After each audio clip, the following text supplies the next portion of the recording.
K212. The largest union talk radio program in the South. This is the Valley Labor Report. My name is Adam Keller. My usual co-host, Jacob Morrison, is out today, so my union sister, Whitney Washington, is here with me today. Thank you, Whitney, for being here. Of course. You can leave us a voicemail at any time at 844-899-TVLR. That's 844-899-8857. And, of course, you can leave us a written note at tvlr.fm/contact. We have a really busy show today, so we're going to open the phone lines in overtime. That's at 11 a.m. Central, so about an hour and a half from now. You can tune into the stream on YouTube and Facebook, of course, if you're not already online. Thanks, everybody, for joining us today. And like I said, we've got a busy show, lots of stuff to talk about. We've got some big news out of Chattanooga. Really excited to talk to someone from the bargaining committee up there in Chattanooga at the Volkswagen plant with UAW. So excited for that conversation. We're going to talk to Tara Bailey here in a few minutes about the Alabama channel and how you can keep an eye on some of those lawmakers down there in Montgomery. They're always up to something interesting, and it's good to keep an eye on them. So looking forward to that conversation with Tara. And also have the great Paul Prescott on in overtime. That's going to be a great conversation. He's got a really great article out about the Brotherhood of Sleeping Carporters. And if you're not familiar with that history and that legacy of civil rights and labor rights coming together, it's going to be a really cool conversation. And Jacob even pre-taped something for us. He was busy sending us notes, sending us plenty of things to talk about. Whitney and I had some things to talk about. And so we've got a conversation Jacob had with a reporter from Minnesota's Workday magazine. Really looking forward to hearing that later in the show, hearing more detail about what's going on with the movement in Minnesota right now. So, yeah, that's what we have on deck today. Really excited. Appreciate everyone joining us. As always, if I'm steering the ship, I ask for your grace and patience because we typically let Jacob do that for a reason. But appreciate y'all joining us today. And I thought about saving all of my hottest takes and, really just busting them out today since Jacob's not here. All the spicy stuff they don't want me to talk about on the radio. But I promised Brother Jacob I'd be on my best behavior today, so I think we should start with some good news. We all need some good news right now. It's tough times out there. So if you could line up clip one, let's just go ahead and play clip one because we have some great news highlighting some of our brothers and sisters in North Alabama.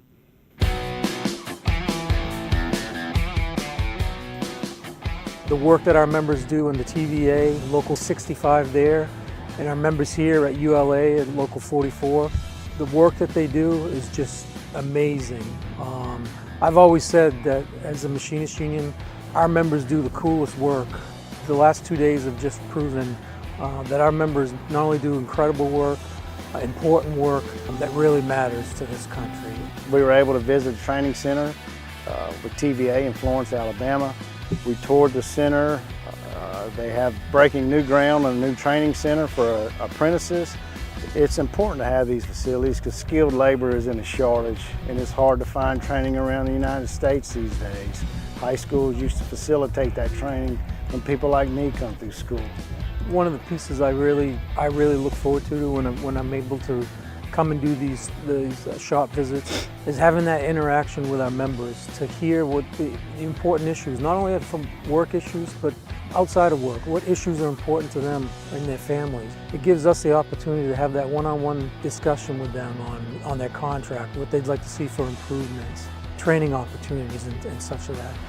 It's important. We need to do more of it. We need to try to get to more locations of members that we represent, to visit them, to have these same discussions, because that's how we become a one bigger and better and stronger union. TVA and United Launch Alliance just produced some phenomenal work. The rockets they build here at this is Local 44 in Decatur is just phenomenal. The craftsmanship, the pride they take in their work, the camaraderie, just a great day to see these members. All right. Yeah, really wanted to share that video with everybody. We came across it this week. And of course, with some of our brothers and sisters at the TVA and out there at United Launch Alliance in Decatur, getting a shout out from the International. And so I wanted to commend IAM for doing that, because I think unions have to tell our own stories. If we're not telling our own stories, who is, right? And so it's important to go out and highlight members. I think it's always good when international leadership is out in the field talking to rank and file workers and members. That's always a good thing. So yeah, shout out to the comms department for doing that, for putting those kind of videos together. And I also want to just really take the moment to thank the International Association of Machinists and Local Lodge 44 in particular. Because Local 44 has been a longtime supporter of the Valley Labor Report, and they were instrumental in rechartering the North Alabama Area Labor Council. So, they have been a great partner here in North Alabama's labor movement.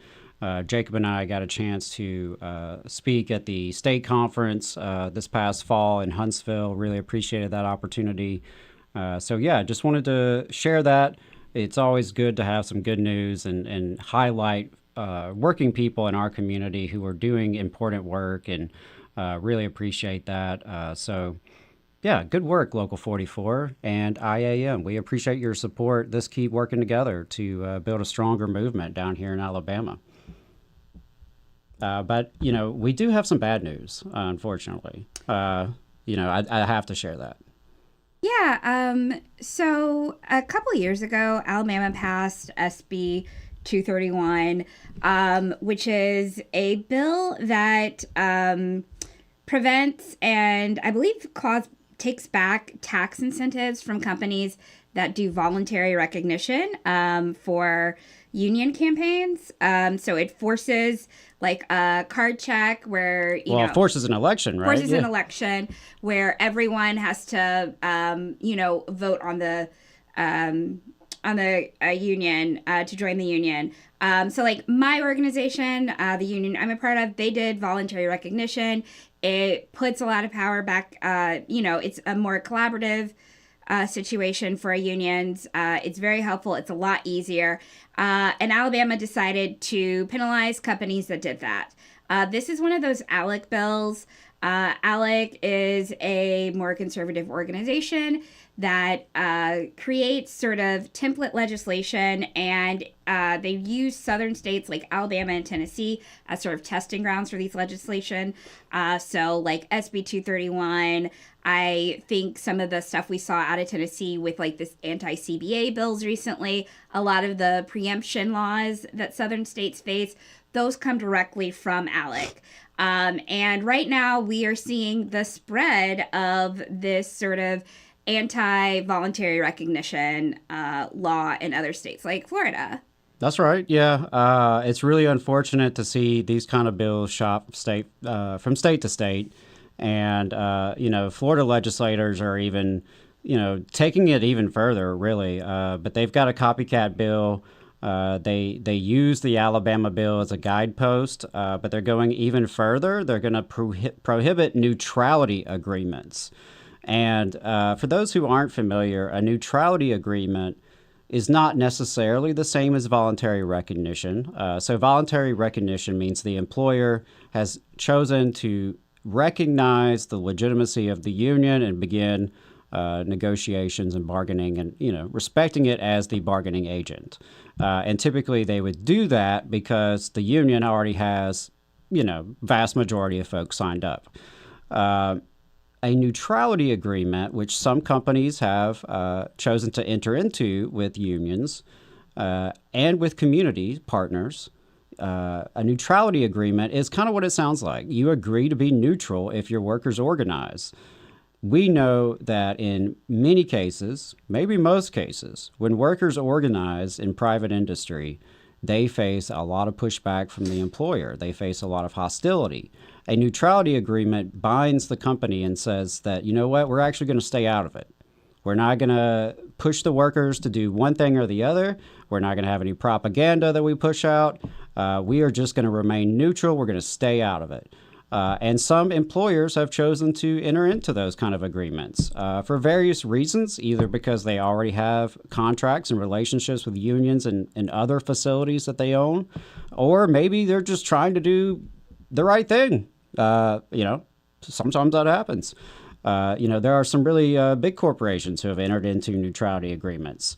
But yeah, Florida, they're not really sending their best. It's clear that the legislator who has proposed this hasn't even read the legislation that he's proposing.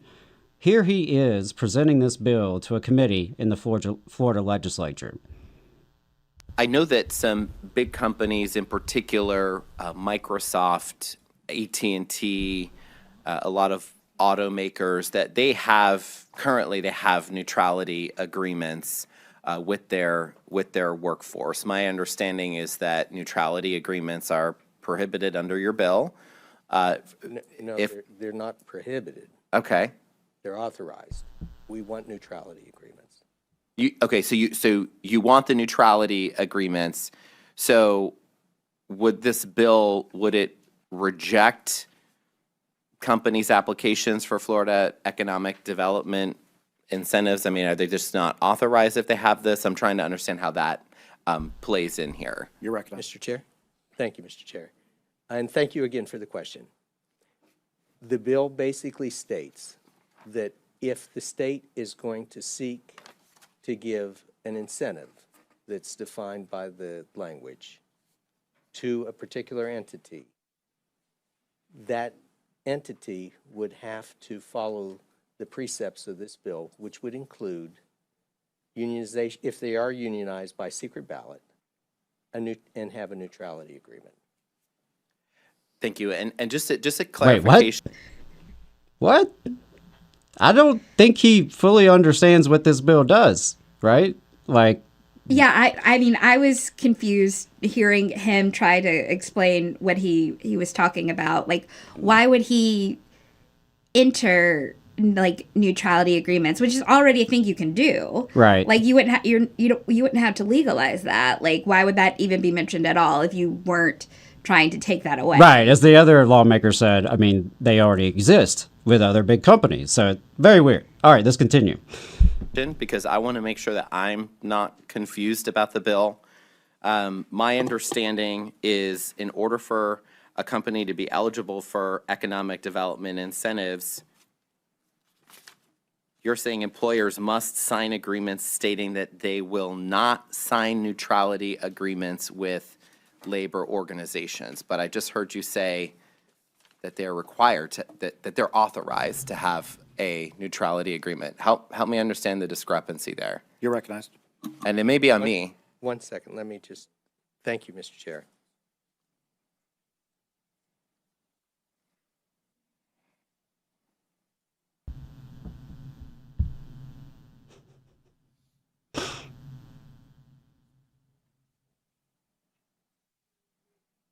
He's still working on it. Give him a second. He's reading. Senator Smith, can he get back to you with that answer? Absolutely. I think I can answer it for him. Let me, Mr. Chair, may I direct you to line 94? Yes, sir. Neutrality agreement means an agreement signed by the employer and the union in which the employer agrees to conditions including, but not limited to, committing not to speak to the employees about union issues. I was incorrect. You are correct. They cannot have that in place. Wow. Doesn't even know his own bill. That's probably because he did not write it. I'm not sure he read it first. He did not write it. He did not read it. Someone handed it to him, and he was like, sure, I'll do whatever you say. And now he's trying to take away, the power of unions from thousands of workers in his state. And the thing about this to me is that it's not even just about the power of unions and the power of the workers. It's also regulating the free speech of corporations. Right. We've got a regular caller, Dwayne, who's brought this up a couple times, and I appreciate his point on this, that if people have free speech, right? And people can enter into pretty much any kind of contract you want to, right? As long as it's otherwise legal stuff you're agreeing to in the contract. You can go out and, as a consenting adult, express yourself through a contract. And if corporations are people, which according to Citizens United they are, they should have the same free speech rights, right? So a corporation should have the right, theoretically, to say, we want to get along with our workers. We want to have a good relationship. Yes, if they want to organize, we'll stay out of it. We'll let them decide. Why take away that right? Yeah, and you know, not just their right to free speech, but just their right to conduct business, which, like, I don't care about corporations, like, and their rights, but, you know, that restricts them from attracting the best talent and from, like, having a workforce that's excited to work for them. I'm sure that impacts, like, you know, outcomes for their products. Like, it is just bad all around to take that choice away from everyone. Right. I mean, what you're doing, in effect, is encouraging employers to be more hostile to their workforce when they organize, which, yeah, seems like an imposition in terms of the way of doing business. But that's just me. I think we have our guests on the line, our first guest on the line, Tara Bailey. Hopefully she is on the Zoom with us. Awesome. And I wanted to introduce her. She is the director of the Alabama Channel, which is a project of the League of Women Voters of Alabama Education Fund. Tara, thank you so much for joining the show this morning. Yeah, thank you so much for having me. Yeah, appreciate it. I wanted to start with just asking, you know, you personally, because I know this is something that's really important to you. You've put a lot of work and time here in the community on this. Why is government transparency, you know, important to you, and why are you involved in this work? Sure. You know, laws are being passed every day and they affect our lives in really big ways. And really, no matter what issue we care about, we should know what our elected leaders are saying about it. If you don't have transparency, then, you know, decisions are happening in the dark that affect you, and you don't have a big say in that. So you should be able to hear what they're saying, and especially in the form of video live streams and searchable archives.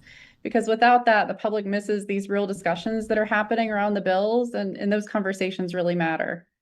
That's right. I mean, because the reality is most of us are working class folks, right? We can't just go down to Montgomery and be in the State House every single day. It would be nice if more and more of us could be there in person and attend these things in person, but it's a haul. It's a tough task for a lot of people. So that's really, really important, which leads me to the Alabama Channel. Could you talk a little bit about what that is? Yeah, so the Alabama Channel, as you said, it's a project of the League of Women Voters of Alabama Education Fund. It started back in 2022. And what we do is we re-live stream Alabama's legislative meetings, which most of them are currently live streamed, but we take that live stream, we re-live stream it to our YouTube and Facebook channel. We also record it and we make it searchable, like the transcript searchable by keyword. So, you know, while the legislature is live streaming these meetings, it's important to have this archive where people can go in, they can search for themselves and on their own time and see what's being said about these bills that are affecting their lives. That's awesome. I've definitely used the Alabama Channel. Why is it so important to have that resource right now, and sort of what was missing before? What gap is it filling? Yeah, so the ability, you know, with the legislature only live streaming meetings, if you weren't there to see it either in person or on the live stream, you missed it. And so there are a lot of important conversations happening right now.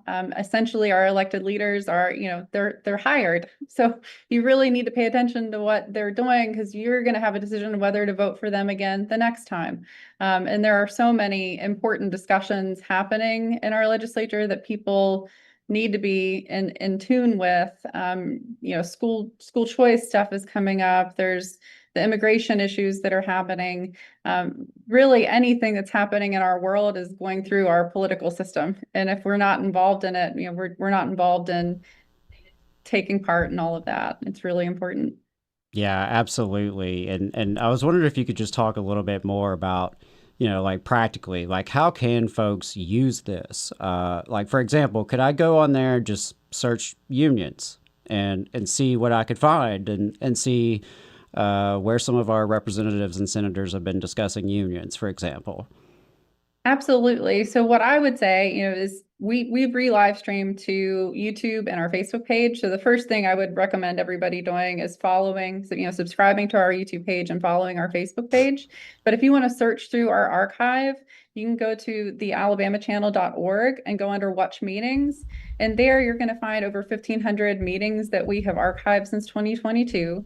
There are two different sections. There's legislative meetings that cover the House, Senate, and the committee meetings. And then we've added a new section for state meetings that are the Board of Education, State Board of Education, the Alabama Department of Environmental Management, and some others that are out there. So you can search through their archive. They were previously archiving those meetings to YouTube, but there was no way to search through the footage.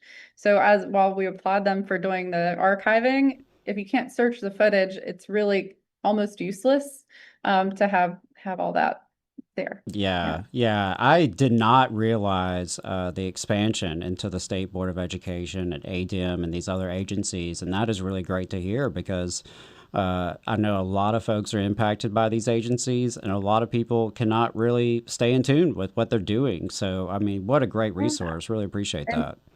What you mentioned with union, if you type in a word, once you get to those sections and go to Watch Meetings, you can search any keyword, any word at all, and you can find out where that word was said in any of our 1,500 meetings. And it takes you right to that spot where that word is mentioned. So say you're somebody that goes and you give a public comment in a committee meeting, you can actually search your name and pull up when you spoke in front of that committee. And then there's a convenient share link that you can share with your friends and everyone on social media and say, this is what I did today. This is why I care about this. So it's a really powerful advocacy tool as well. I love that. Yeah, that really is amazing and helpful to a lot of people, especially like you said, people that are going down, testifying, being able to pull what they've said is really helpful. So in addition to following on YouTube and other platforms, how can people support the Alabama Channel? So the Alabama Channel, we're a nonprofit. We run on donations. And so the alabamachannel.org does have a donation link there. If anybody would like to support the work that we're doing, we are not attached to the legislature in any way. We're outside of it, although they know what we're doing. And even the legislators are using this themselves to stay informed of what's being said on legislation that they're voting on. So it's just a valuable resource. We would love your support. Recently, I'll bring up that the Coosa River Keepers, they used the Alabama Channel to bring attention to Senate Bill 71. And that bill would allow increased levels of toxic waste in our communities and remove local authority to vote for stronger environmental protections. And so by using that footage, they were able to show exactly what the lawmakers were saying and it wasn't filtered or summarized, but it was in their own words. And I think that really makes that a powerful tool. Oh, wow. Absolutely. Yeah. And I appreciate you mentioning that, Bill. We talked to Charles Miller from the Alabama Rivers Alliance, I guess it was last week, about that legislation. Really wild stuff. And great to hear how it can be used as a tool in that way. I think that's really important. I mean, we've even used it here on the Valley Labor Report. A few weeks ago, there was a Senate Judiciary Committee that was just really, some folks got out of pocket in that committee hearing, and we just had to play the clips, right? And just let people hear for themselves what the lawmakers were saying. So, I don't want to put you on the spot. Feel free to play this really nice if you want to, but I am curious about some of like the strangest or maybe the worst things that you've ever heard just from monitoring this stuff, because you're paying attention to a lot of different hearings, a lot of government agency meetings, and surely you've heard some pretty interesting things. I mean, there are certainly some strange comments that are made in the legislature for sure. A lot of time, I think it's funny that they sing happy birthday as often as they do. So if you type in happy birthday, you can see a bunch of happy birthday songs being sang by the legislature. But one of the most powerful moments I've witnessed wasn't strange. On April 5th of 2022, Lisa McNair spoke before the Alabama Senate Governmental Affairs Committee in opposition to House Bill 312. And that was the bill framed as a ban on so-called divisive concepts. Lisa's older sister is Denise McNair, who was murdered by Klansmen in the 1963 bombing of the 16th Street Baptist Church in Birmingham. And so being able to hear that testimony, like her voice, her history, her truth, it's exactly why preserving these meetings really matter to me. We're capturing history being made. And I think that's very important. Yeah. That's really, really powerful. And as a former history teacher, I can't applaud you enough for what you're doing to document this, to make it easier for everyday citizens to pay attention, to know what's going on in Montgomery, to help folks who are advocating. I know there's a lot of good advocacy days coming up in Montgomery over the next couple of months. So a lot of folks are going to be going to the State House to speak to their lawmakers, maybe even attend some of these committee hearings. So the Alabama channel is just a great resource for everybody to pay attention to.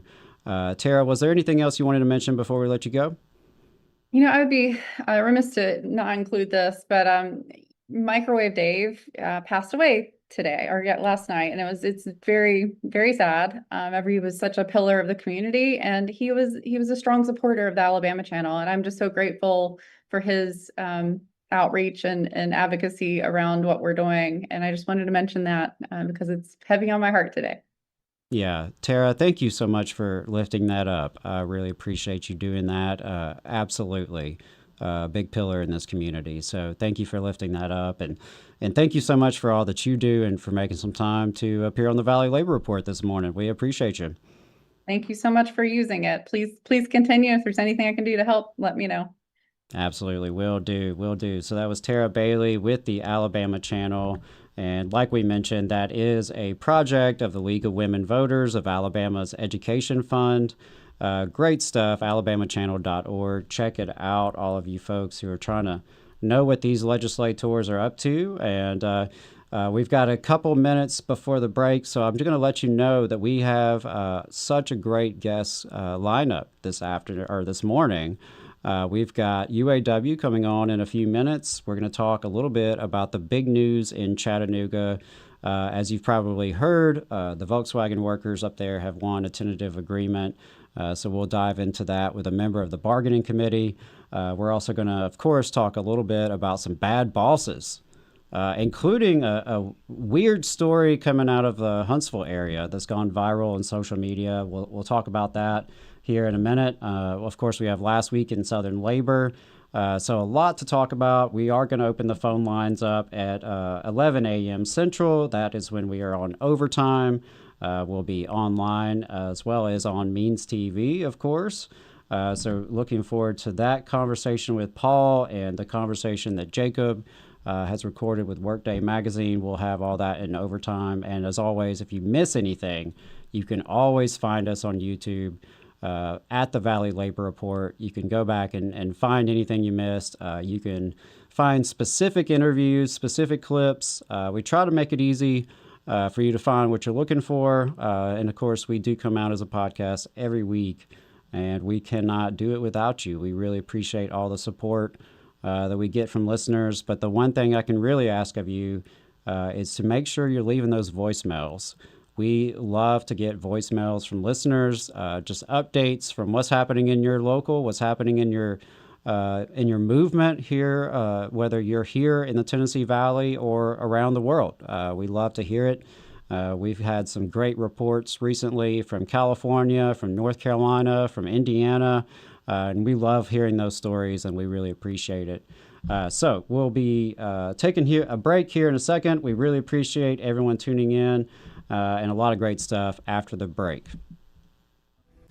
The attorneys at Maples, Tucker & Jacobs have stood with the working people of Alabama for over 40 years, providing skilled legal representation for your workplace injury claims. When you are injured on the job, it can be a scary time. The attorneys at Maples, Tucker & Jacobs have the experience to guide you through the process to make sure that you and your family are properly taken care of and your rights are protected. If you need help, call the attorneys at Maples, Tucker, and Jacobs at 855-617-9333 or visit online at www.mtnj.com.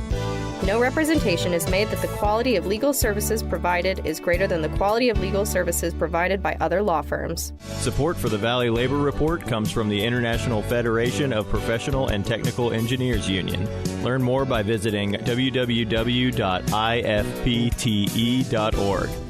Are you looking for a better future, a career that can have you set for life, and to be a part of something that's bigger than yourself?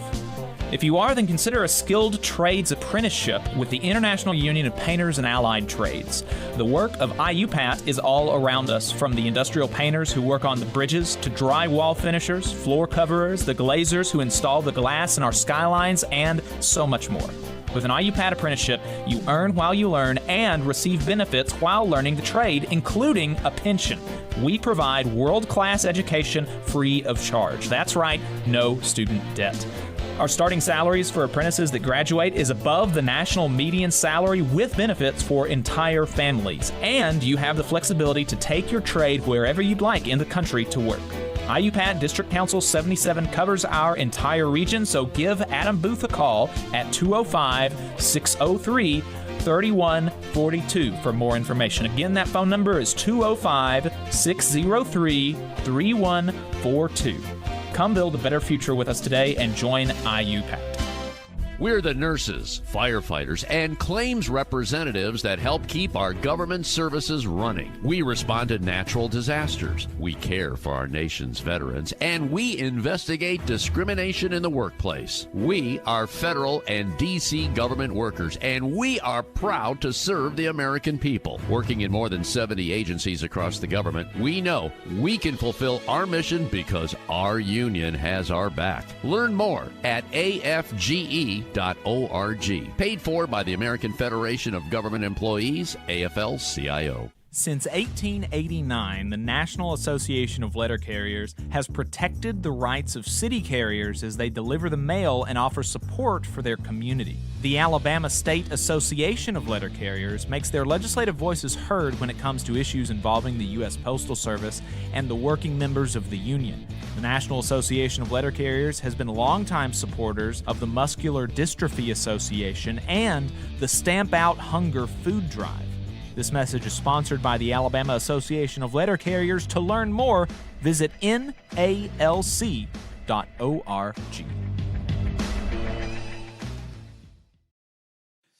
Unite Here is also a supporter of the Valley Labor Report. They are a labor union that represents 300,000 working people across Canada and the United States.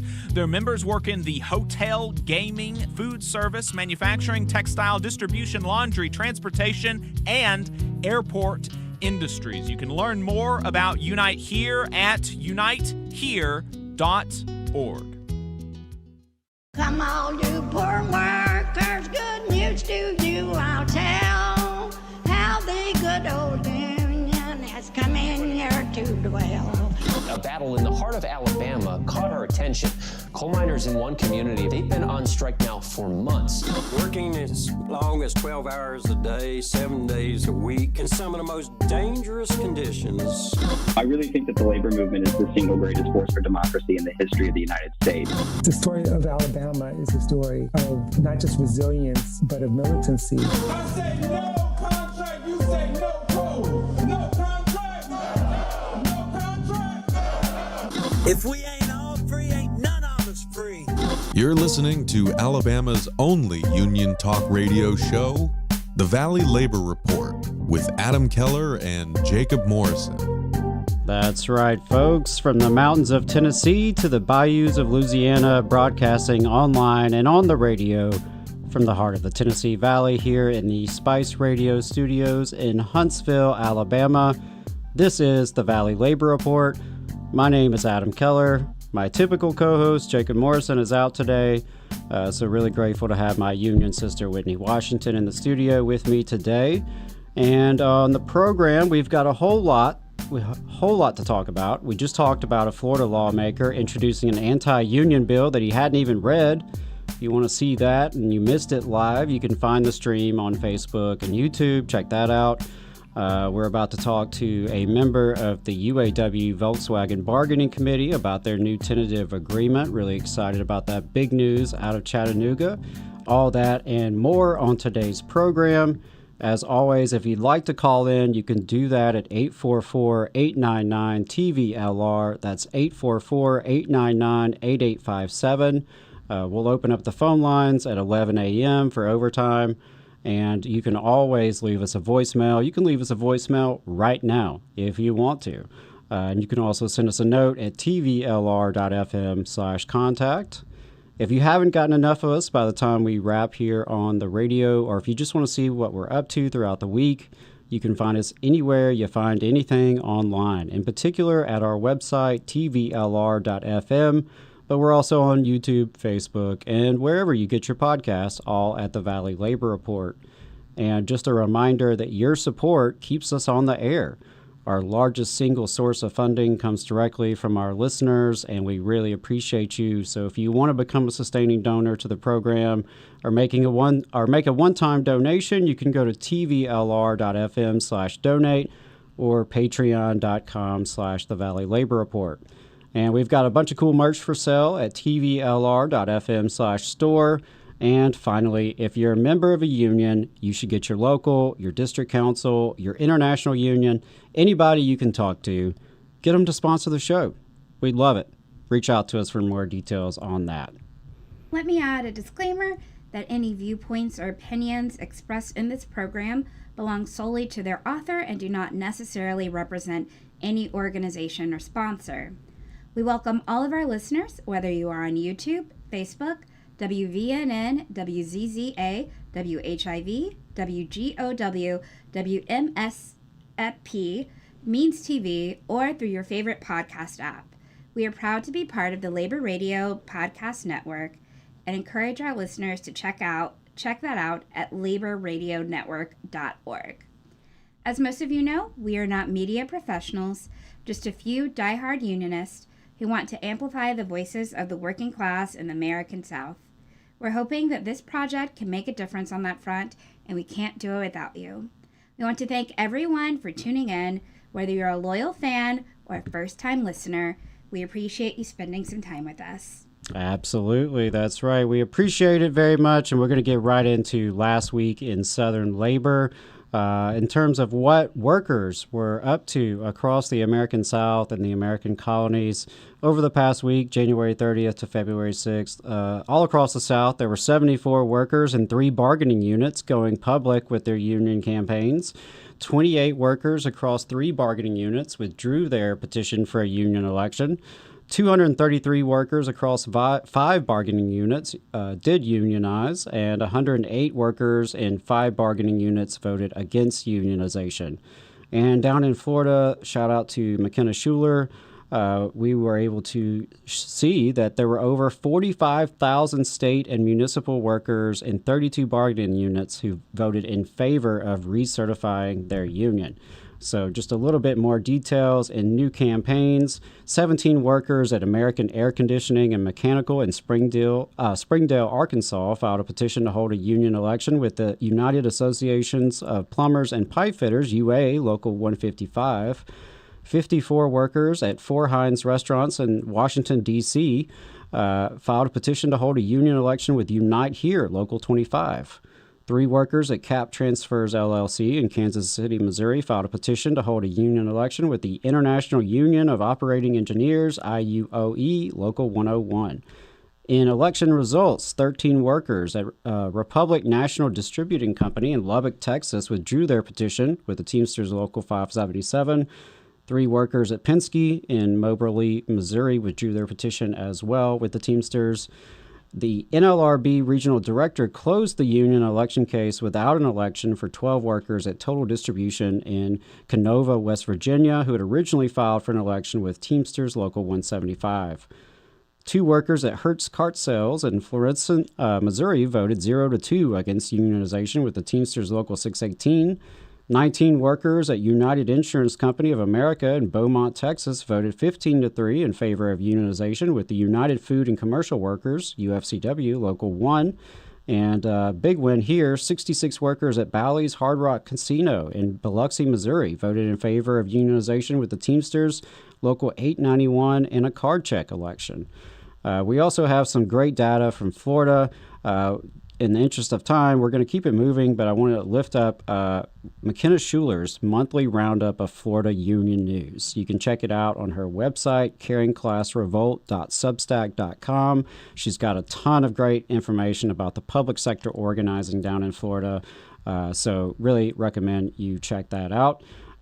Moving into strikes and bargaining, Southern Auto Workers brought one of the world's largest automotive manufacturers to heel last week. 3,200 workers at Volkswagen in Chattanooga, Tennessee, who are now unionized with the United Auto Workers, UAW, Local 42, reached a tentative agreement with the company that contained significant improvements over what the company called in October their last, best, and final offer.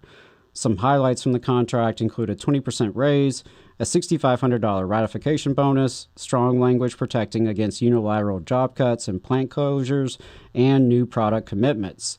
In announcing the deal, UAW President Shawn Fain noted that counting the UAW bump of 11% that Volkswagen workers got after the Big Three strike in 2023, Volkswagen workers will see their wages rise by $10 an hour by the end of this contract.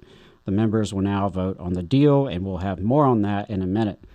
130 workers at Dairy Farmers of America in Springfield, Missouri ratified a new contract. The new 3-year deal raises wages by 10.5%, more paid time off, and a 3% pension increase. The drivers and maintenance workers are members of Teamsters Local 245. DC nurses won a nearly 25% raise over just 3 years, and they aren't done yet. 2,200 nurses at MedStar Hospital in Washington, D.C.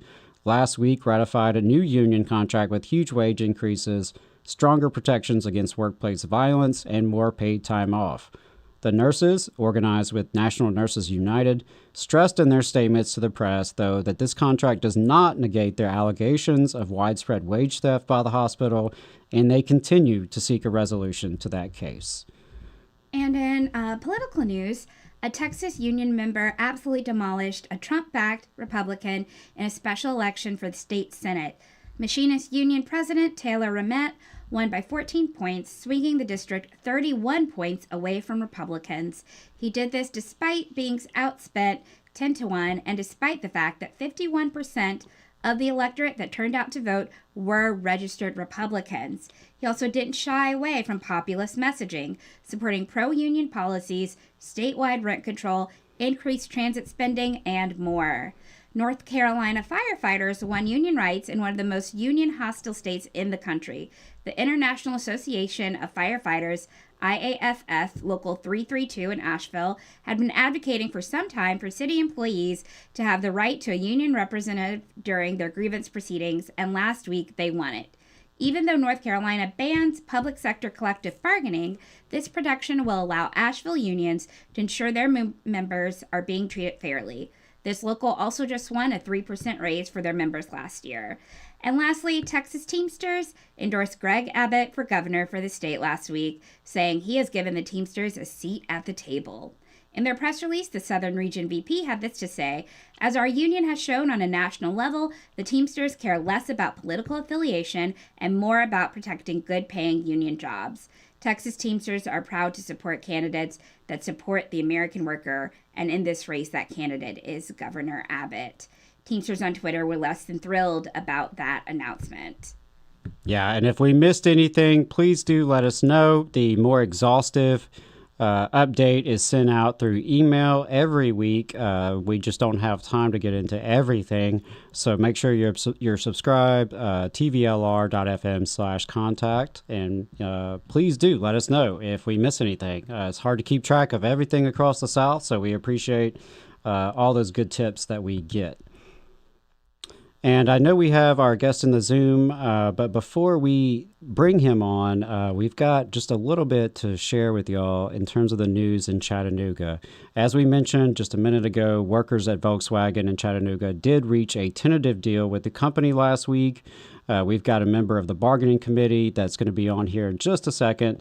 But first, we wanted to play for you what Shawn Fain had to say as they announced the deal a couple days ago. Good evening, UAW family. This evening, I want to share some breaking news. After months of negotiations, we have reached a tentative agreement with Volkswagen for over 3,000 auto workers in Chattanooga, Tennessee. For decades, we've seen auto workers falling further and further behind, despite an auto industry that's made billions for corporate executives in Wall Street. More and more auto jobs were non-union. Foreign auto companies set up shop in the U.S. South, where factory workers were underpaid and overexploited. The auto industry executives' plan was to undercut the standards our movement had won over the past century. But we have a different plan. Our plan is to organize the non-union auto industry, win strong union contracts, and bring the standards up so auto workers everywhere can win their fair share. When union workers at the Big Three join together with auto workers in the South, we all win. This is exactly what our UAW family at Volkswagen has done in this agreement. It's now up to the members what happens next. But this is a massive breakthrough for these members and for our entire union. Because they joined the UAW, workers want a 20% raise over the life of the deal. That's on top of the 11% UAW bump these workers got when we won our stand-up strike in 2023. We not only froze healthcare costs, we cut them by over 20%. At a time when we're in a healthcare crisis in this country, Volkswagen workers will have a healthcare they can afford because they joined the UAW. We got real job security. Volkswagen, the world's second largest automaker, has committed to keeping good jobs in Chattanooga, not threatening to close plants or move product. This team won that because the workers joined the UAW. Maybe more important than any specific win in this contract is the power of a union contract itself. It means your rights can't just be taken away by management. The days of favoritism, harassment, unequal treatment are over at Volkswagen. Volkswagen workers now have a real voice on the job and rights that are backed up with the power of their union. All of this is possible for one reason only: because auto workers stood up and stood together. Volkswagen workers organized for this moment for over a decade. There were setbacks and late nights and a lot of sweat put into this fight, but they never quit. In 2023, when Big Three workers walked out, it did two things. One, it struck fear in the hearts of auto executives everywhere because they knew auto workers were done settling for less. And the second thing it did is it inspired auto workers to take action. From the day we walked out at the Big Three to the end of this contract, Volkswagen workers will have gotten a $10 an hour raise. Their healthcare cost will be lower in 2030 than they were in 2024. And they'll have enforceable rights on the job and real job security. Most of all, they will have joined a movement of auto workers and working class people who are ready to stick together and keep making history. Really exciting stuff there. Really exciting stuff. And really excited to have Caleb Makowski here on the show. He is a Volkswagen worker in Chattanooga and a member of the UAW's bargaining committee there at Volkswagen. Caleb, thank you so much for making some time on a busy week for you. Really appreciate it, brother. Yeah, my pleasure. Yeah, thank you so much. Whitney and I have both been on bargaining committees before. We know what a tough assignment it is and how much work it is and just how busy you have been. So, yeah, thank you for making that time. And, you know, we just played some footage that talked about some of the contract highlights, and we're going to talk to you a little bit about those. But before we do that, we wanted to just ask you, why are you a supporter of the union, and why have you decided to devote so much of your time and effort and energy to being on this bargaining committee? So that's a little bit of a story, if that's okay. That's okay. That's why we ask, right? Everyone has a story, and I think it's Right. important to hear Right. that. So I actually grew up in an anti-union household, And when I first started working at Volkswagen was in January of 2020. So it was just a little bit after the union drive in 2019, where the vote lost. And so when I started was when the company was rolling out all these new programs that they said instead of having a union, let's have like an engagement committee, let's have a roundtable committee, let's have all these different things in place that way workers' voices could be heard. So when I first started at Volkswagen, it seemed good because I come from hospitality. I've been a bartender, mixologist, and I was used to not having any rights of any kind and making 213 an hour plus tips. Right. But so all that seemed good at first, and eventually I became part of the engagement committee. I've been a safety guy, I've been a team member, a team lead, and now an equipment operator throughout assembly logistics. And one of the things that I noticed, at least in the background, is that the meetings, these engagement committee meetings and whatnot, started shifting from real dialogue and the company getting feedback from the workers to it started just turning into, hey, this is what we're going to do. We're telling you first, and it's your guys' job to tell the rest of the workers kind of in lieu, like either in a conjunction with us or in place of us. And but even then, like I didn't like it, but I was like, okay, whatever. What really radicalized me, you could say, was so I'm an equipment operator that works on automated guided vehicles. They're robots that transport parts from the docks or from the kitting sumas and logistics and transport them to the lines. Because the processes in place were not well thought out or well executed, we were having to sling batteries that were weigh like 200 pounds dozens and dozens of times per day, and we were having to pull thousands of pounds. We were having to flip these robots over on their sides that weigh anywhere from like 700 pounds to like 900 pounds or more. And so we were getting hurt. Like I experienced a back injury. Two of my guys had torn rotator cuffs in the first year. Like all of us have gotten injured from it, and we went through the process that the company had outlined. So like you have two processes. Like one of them was going through the medical route, and the other one was going through the management route, and we did both. And there's a lot of hoops that you have to jump through, but we did it. And then at the end of it, they told us that it wasn't in budget and we're just gonna have to deal with it. Wow. And it just finally became this almost like a war cry on the floor. Like, at what point is our health and safety going to be in budget? How many of us have to keep getting hurt over and over before it's in budget? I mean, even simple things like little traffic cones that we could keep in our toolbox. So if we're working on a machine, other drivers in high traffic areas could be able to see us and be able to give us clearance.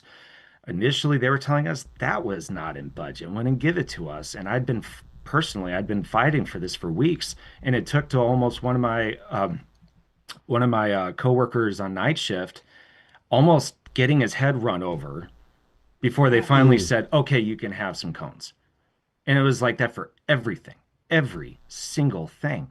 And that's one of the moment where I realized where I said, hey, there's still a lot that I don't know about a union, but we need to not just have because we was like, oh, you have a voice in a union. It's like, we need to be able to have power that can hold the upper levels of management and even the finance department accountable to make sure that we're working in safe environments, and that we have the power to say no when we're doing things that are unsafe, when we're forced to do skilled work for unskilled pay, including electrical work that, by the way, if we had gotten electrocuted doing, we would have been at fault for.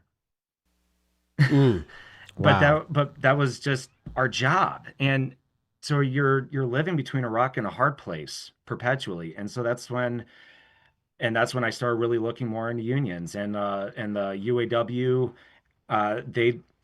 They had the they had the big movement in 23, and and also like I went to school for communications, and I saw how the journalists and different communication workers and stuff like that were going on strike too, and I was like, you know what can we do? And it gave us hope. It gave us hope, especially when, the big three, they had this big win, because so many of us at Volkswagen were just used to living without hope, or almost like having a fear to hope. And it's like, well, what good is that going to do anyway? That kind of mindset. Well, that's just the way it is. Volkswagen, these companies are going to do whatever they're going to do. What can we do about it? Like, just try to keep your head down, get your job done, and try to come home in one piece. Right. That's And just kind of especially the here in the mindset. South, right? That's what they Yeah. really want us to think. Yeah. And then also in learning about unions, just educating myself in general, learning that like the lowest life expectancy for working people is in right to work states, especially here in the South.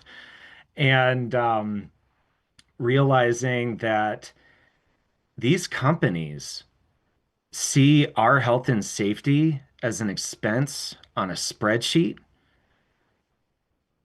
All we are just numbers. Like I literally have a number. It's not tattooed on me or anything like that, but we all have a number.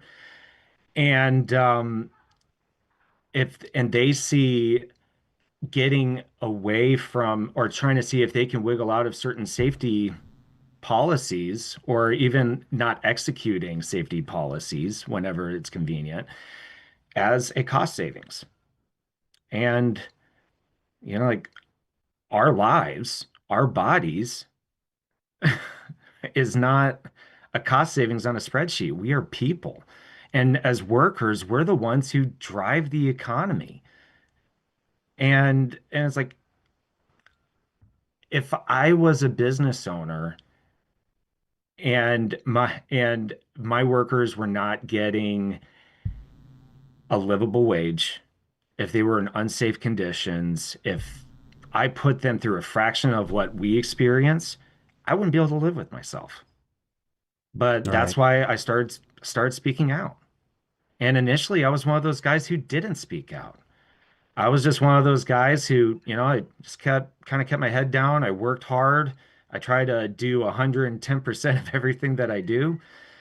And, just let your work speak for itself. But after a while, I started realizing that if you aren't actively fighting to get things done or changed, nothing's going to happen. And they're going to see your silence as progress. It's like, okay, obviously things are going well because people aren't talking to us about it. But if you do speak out about it, you put a target on your back. And which means that you've got to be basically impeccable, because you're under so much extra scrutiny. You can get written up or disciplined in any which way they want to at any time. And so like I remember like when I finally decided that I was going to start actually being vocal about supporting the union, especially in a part of the plant that's pretty anti-union. Like it felt like those stories.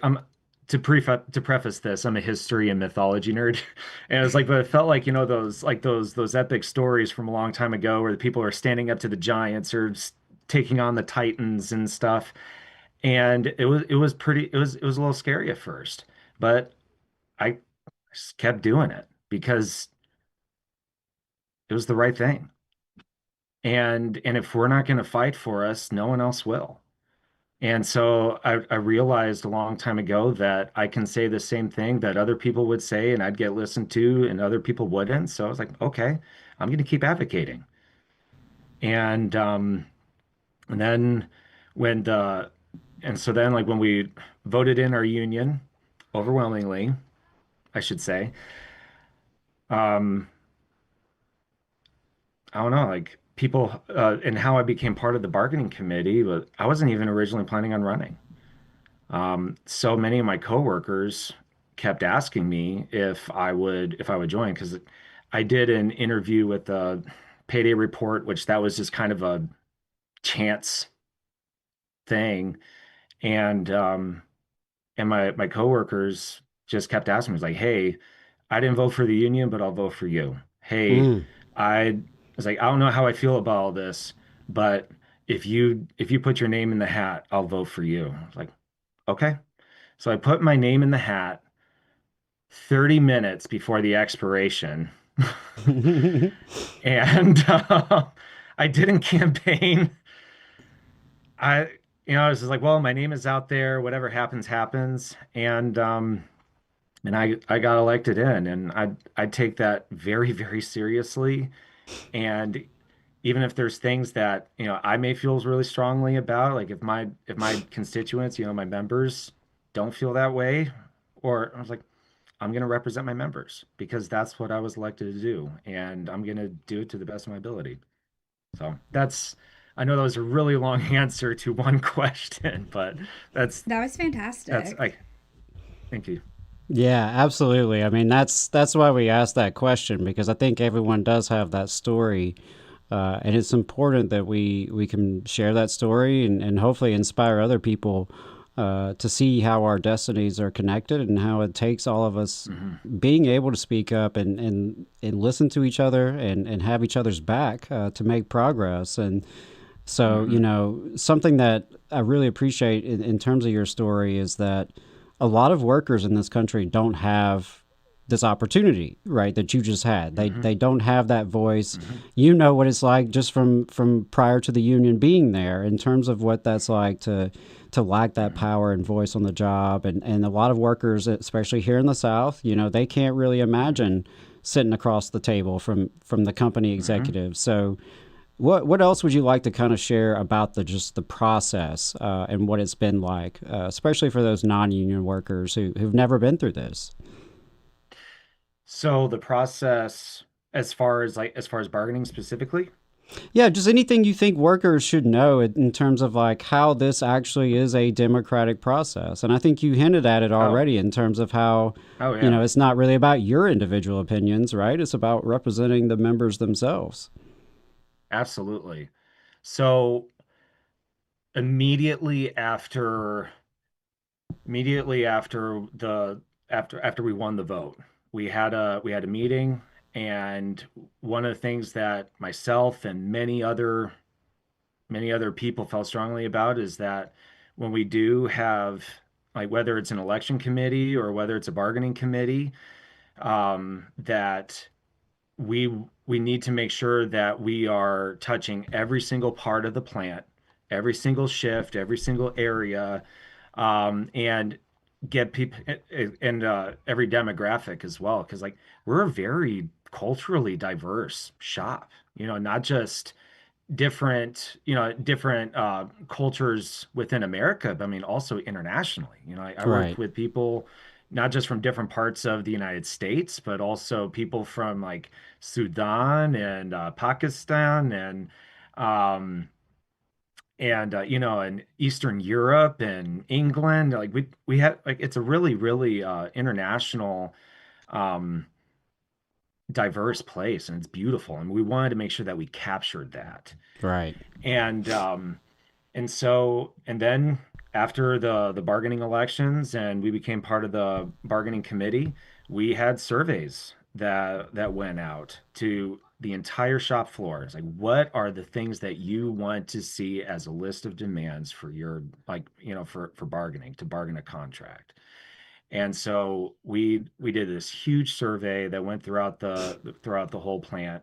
And then afterwards, we had all of these lists of demands, and we went through every single one of them and say, okay, well, this one, it's like some of these are repeats. This one's the same as this one, or maybe we can phrase it this way, so that way it captures both of these, that way it's similar.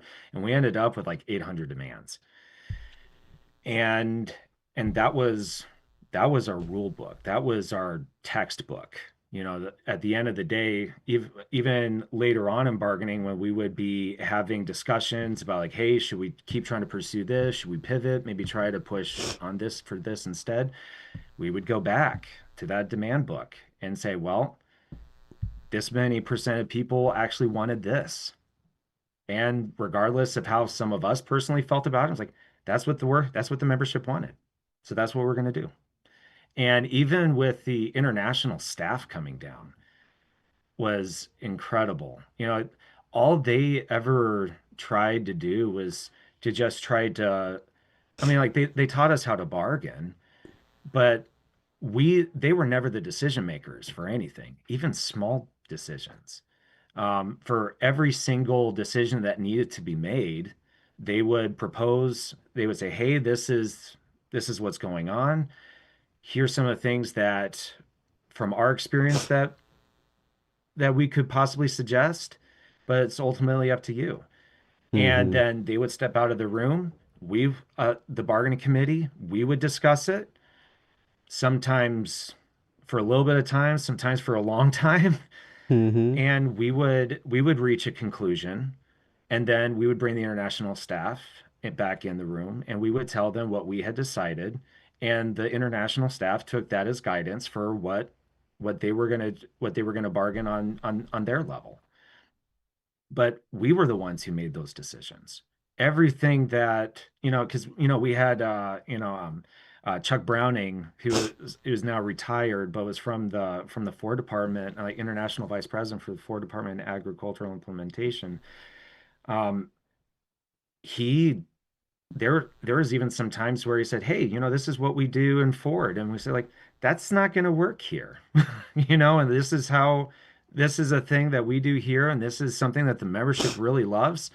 And we're going to respect that. And he said, okay, then that's what we're going to do. Right.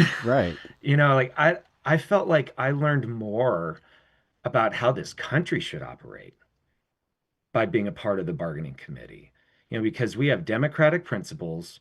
We have elected representatives that follow a constitution. That's a democratic republic based on a constitution. You know what I mean? Like, I feel this has been a beautiful experience. It's just learning about even like how our own politics should work. And every time that we'd have decision, like if there were things that we weren't sure about, like we'd do surveys, like we did healthcare surveys to see how many, like see what people's stories were and how many people like felt really strongly about it. We did that for a lot of things, and if ever we're in doubt, we'd have meetings, we'd invite people up, and we'd talk to them and say, hey, what are people saying on the floor? Hey, what do you guys think about this? And we tried making it as democratic as possible. Yeah, I think that's really powerful what you shared, and being able to participate in democracy in action. And a lot of the anti-union voices out there portray it as if like, oh, you vote in the union, next thing you know, some big union boss is going to come in and tell you what to put in your contract or when to go on strike, or it's such a bizarre experience or a bizarre story to tell to anyone who's ever actually been through the process. So I really appreciate you shedding light on that. This isn't the 1930s Knights of Labor, Yeah, it's just my experience has been very, very democratic, being seen, being heard, and being empowered, and being shown that like you do have a voice. And it's like, don't forget, this is your meeting. This isn't their meeting. This is your meeting. These are your demands. Own that. And then giving us the tools on how to bargain it. Like I felt it was an incredible experience in that regard. Yeah. Well, thank you so much for going into that. And, in terms of the agreement itself, I just wanted to know, what are some of the highlights? What are some of the things that, that members are probably excited about, or some of the things that you really feel good about? And I understand you have to stick to certain things. Right. We're still in the process of bargaining this. So yeah, keep it to in general, just some of the things that, because we know that Volkswagen had a last best and final offer back in the fall, and Yep. Now there's some things that have maybe changed a little bit. So it seems like y'all have made some real progress. Yes. So the last best and final, which wasn't the last best or final, by the way, it didn't include good job security. So they had job security language for some things that basically checked the box, but it had very vague language that they could easily wiggle out of. And so they had terminologies like saying if production at the plant is ever deemed impractical. I was like, well, anything can be called impractical. That's a very, very vague term. That's not okay. And like or they would have language that would say, including but not limited to, and then list a whole ton of things. But that phrase where it says including but not limited to is like that opens it up to you could arbitrarily close the plant, sell the plant, or anything else for whatever reason that you wanted to, and that's not job security. And once we explained that to the membership, they realized that they were being lied to, because the highlights that the company was putting out with directly contradicted the actual language in many instances. And some things that were barely there, they would blow up. But yeah, so once workers started realizing what was actually at stake, then that's when as one of the things, I guess you could call it like a catalyst that helped mobilize more of the membership. And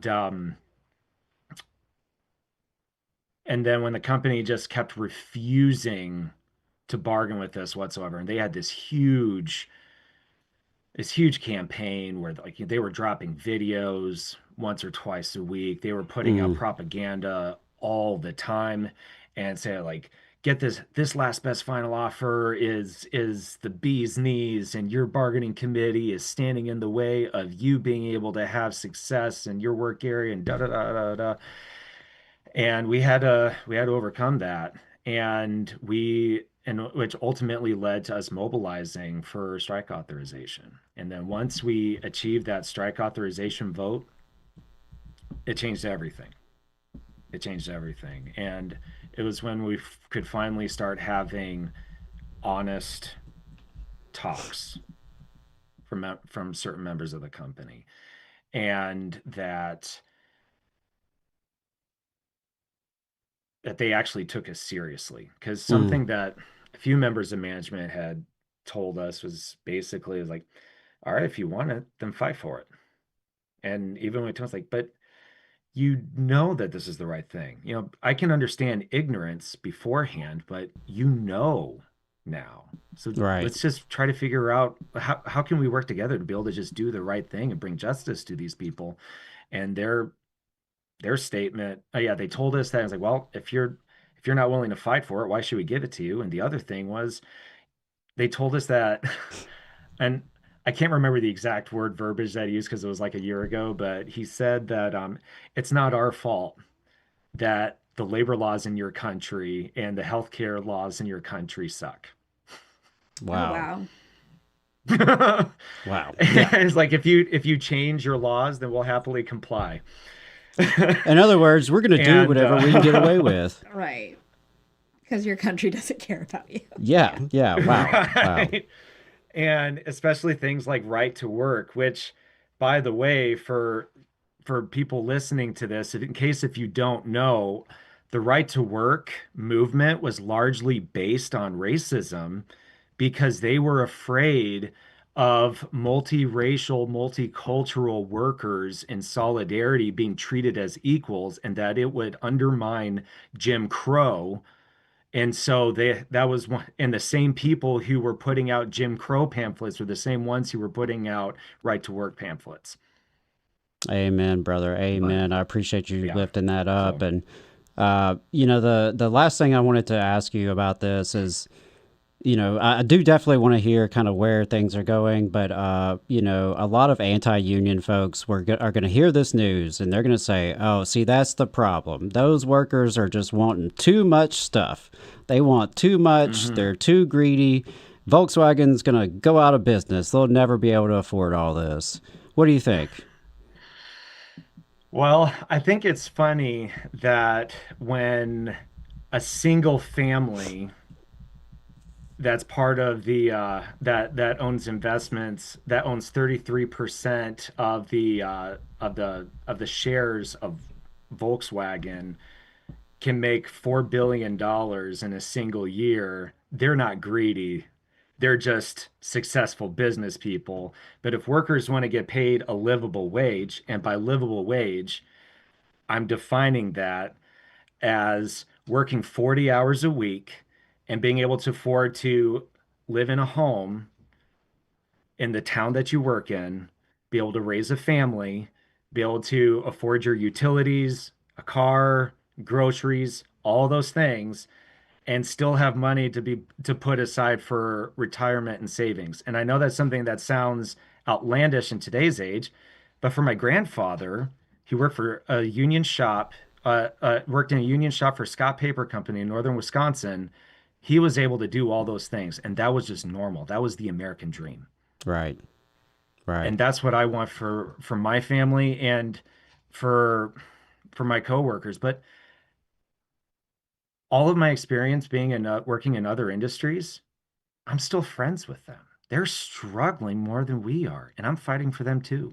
They're having to work 2 to 3 jobs and selling plasma and doing Uber Eats and Right. doing all these extra things, and they're following further and further behind. There's like 2 weeks behind on rent, 3 weeks behind on rent, fear of becoming homeless, not because they're not working enough, but because the cost of living keeps going up, which, oh, by the way, who gets to determine what the prices are? It's not you or me. It's the same investment firms that are also benefiting from these companies that are exploiting workers. So we're getting robbed by both ends by the same groups of people.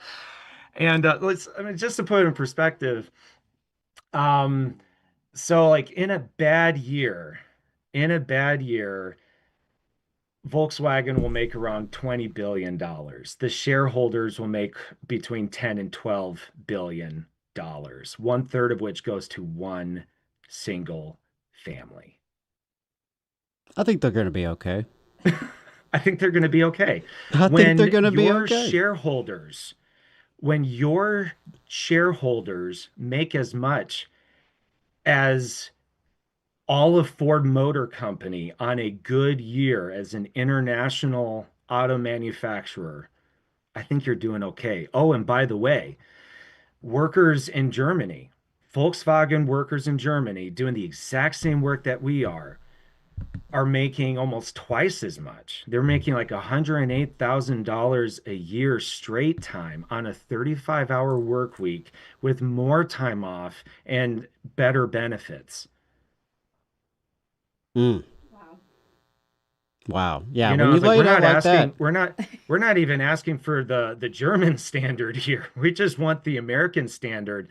And Ford and General Motors are doing very well, even paying their workers a livable wage. That's right. And that's right. the other thing is it's not just the pay. We now have language that are protecting workers from getting hurt.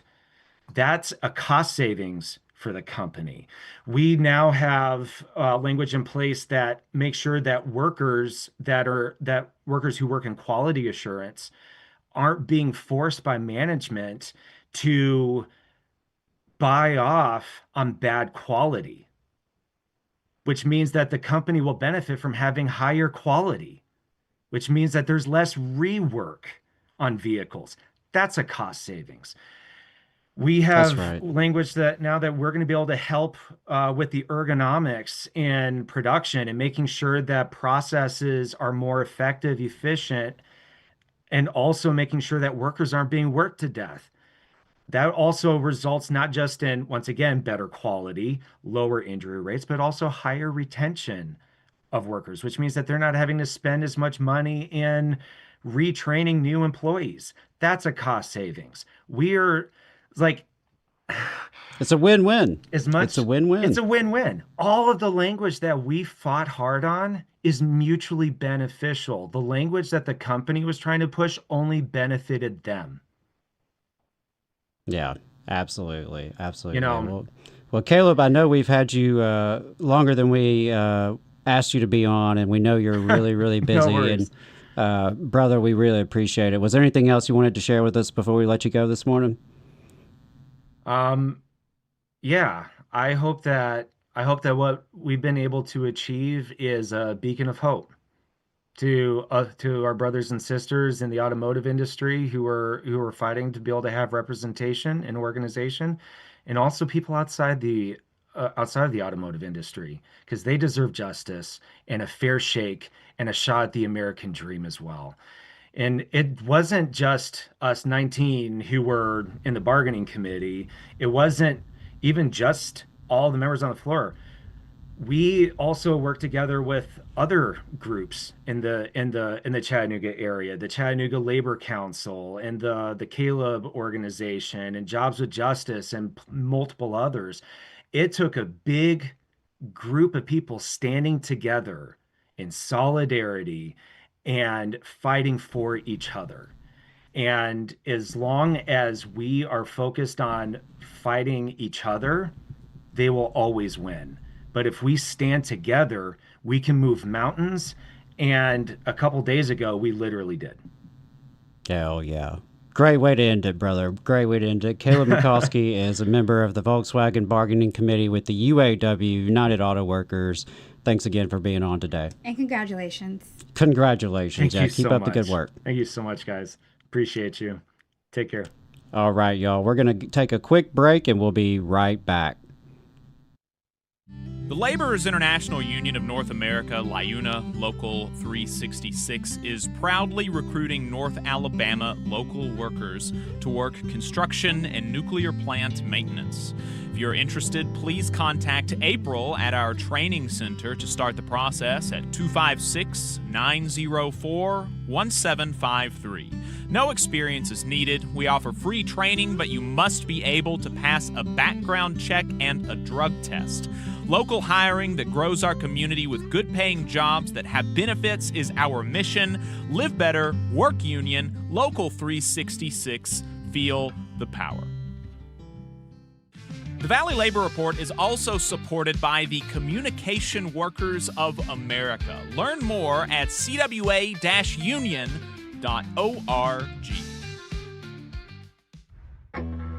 Support for this program is provided by the International Association for Machinists and Aerospace Workers, Local Lodge 44 in Decatur, Alabama. Learn more at iamaw44.org. The Valley Labor Report is also sponsored by the United Automobile, Aerospace, and Agricultural Implement Workers of America, better known as the UAW. They are one of the largest and most diverse unions in North America, with members in virtually every sector of the economy.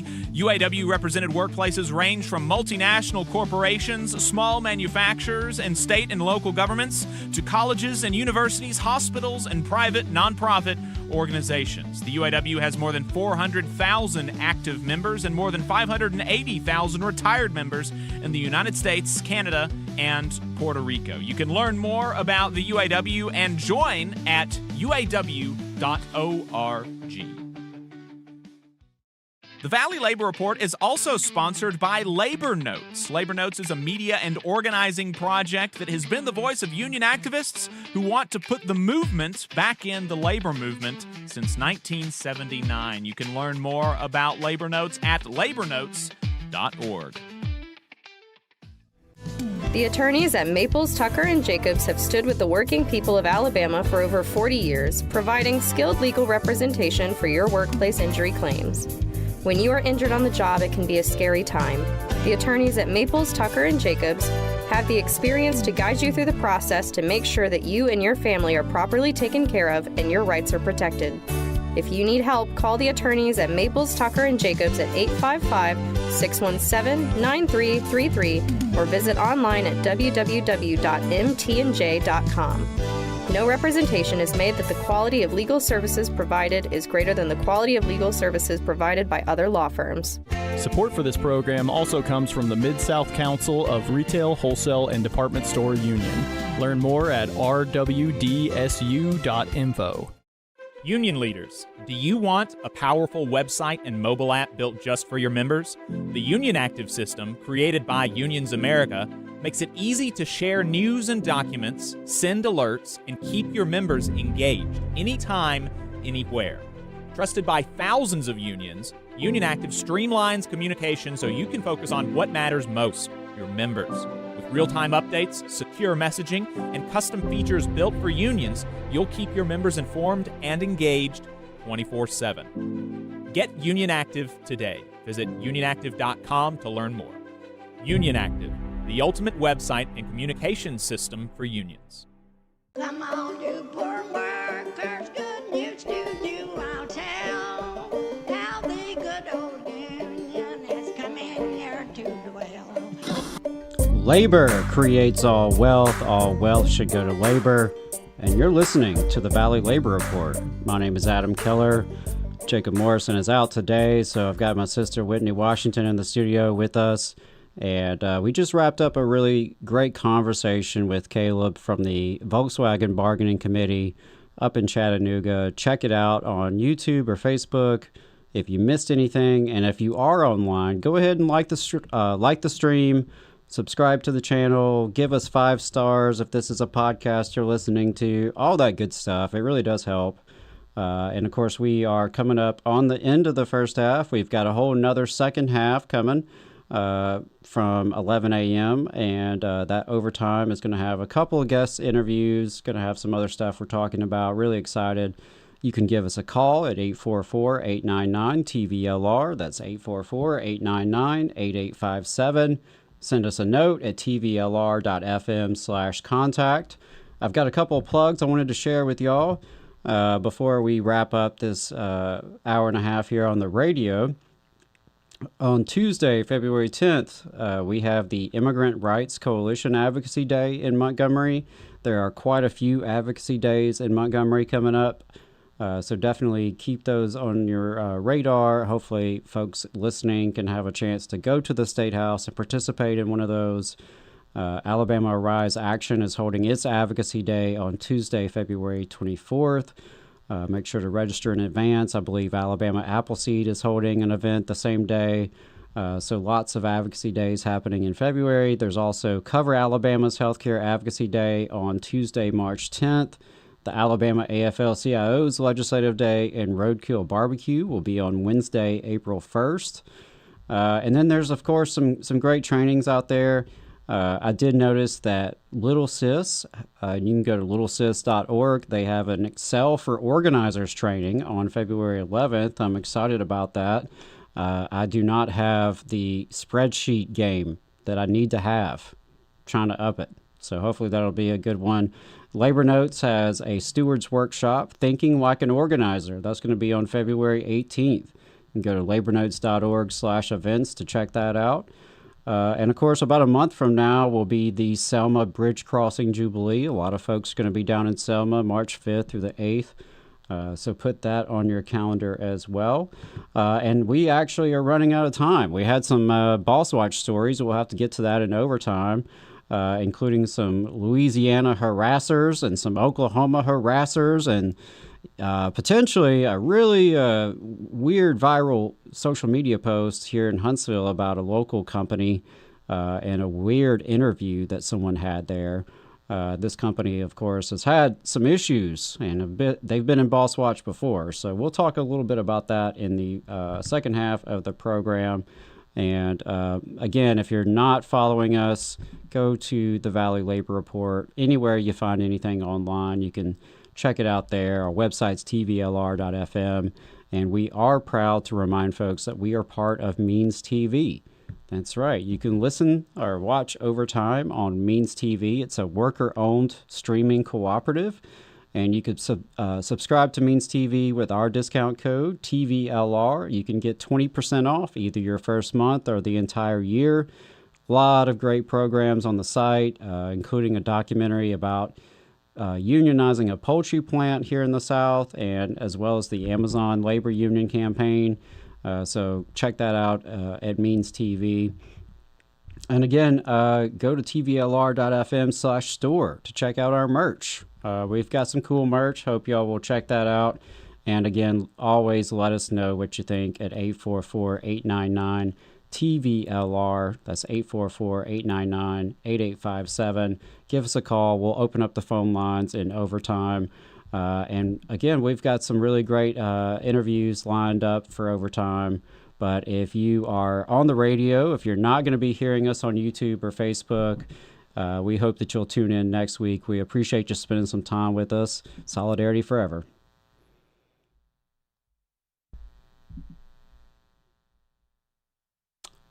All right. I think we are off the radio now. So we're going to be taking a quick break, and we are going to be right back with Overtime.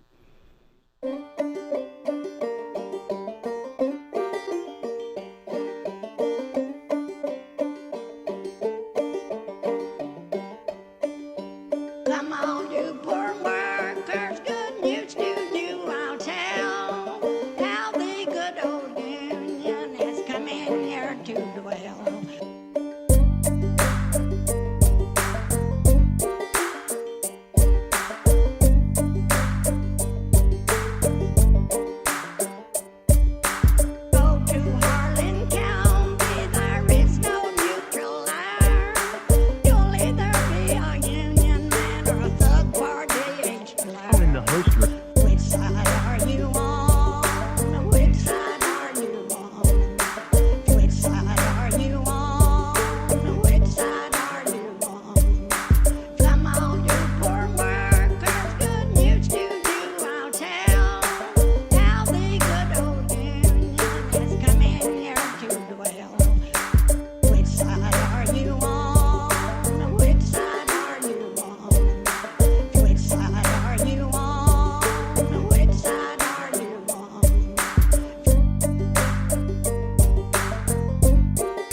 This is Overtime, a production of the Valley Labor Report, the largest union talk radio and online news outfit in the South, coming to you from the heart of the Tennessee Valley in the Spice Radio Studios in Huntsville, Alabama. We're run by working people and for working people in the South and all over the country. My name is Adam Keller. As those of you who've been listening already know, my regular co-host, Jacob Morrison, is out today, but I really appreciate my union sister Whitney here in the studio with us today.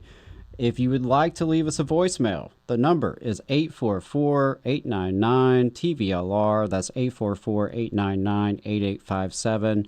And of course, you can also leave us a note at tvlr.fm/contact. So we've got a lot to get to here in Overtime. Really enjoyed the first half of the show. Had a good conversation with the UAW about what's going on in Chattanooga. We've got some other news to get to. We've got some news in Texas to get to. But we also have an interview with Paul Prescott coming up in about 10 minutes or so. Looking forward to that conversation. But we'll start in Texas. And I will go ahead and confess, if I mispronounce this brother's last name, that's on me, because I only read the news this week. I didn't listen to any news this week. So Taylor Ramette is a union leader at Lockheed Martin in Fort Worth, and he is president of the International Association of Machinists, IAM, Local 776B, and he is president of the Texas State Council of Machinists. And he just defeated the Republican nominee and is now the state senator-elect for Texas State Senate District 9.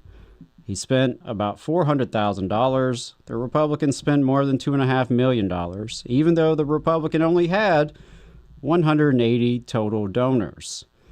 Taylor had over 1,800 donors. Now, Trump won the district in 2024 by 17 points. Taylor won the district by 14 points, which is a 31-point swing. And we have a clip here of the victory party, if we could play clip 4.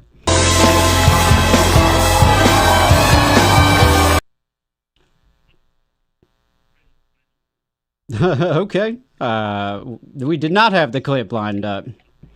Yeah, we did not have the clip lined up. No worries. We'll get that lined up. But yeah, big win out of Texas, a 31-point swing. I mean, that's huge. We've got a little bit of reporting from the Texas Tribune as well. Instrumental to his victory was the backing he received from Hispanics, who account for slightly more than 1 in 5 eligible voters in the district. One analyst found that Ramette outperformed Harris, the 2024 presidential nominee, by more than 50 points in some of the largely Hispanic areas of Fort Worth. So that is really interesting. There, of course, have been immigration agents in recent weeks to kill 2 Americans carrying out the president's mass deportations. And a lot of voters seem to be upset about that. And it seems to be shifting the winds of politics across the country. And the other thing worth noting is that Ramette didn't run as a centrist. From his website, Taylor will lead efforts to repeal anti-union laws, expand collective bargaining, and bring good-paying union jobs back to Texas communities. He supports reclassifying gig workers to guarantee benefits and will fight for apprenticeship pipelines that create career paths for the next generation. He also said housing isn't a luxury, it's a right, supporting statewide rent stabilization, tenant protections, and deep investment in public and nonprofit housing.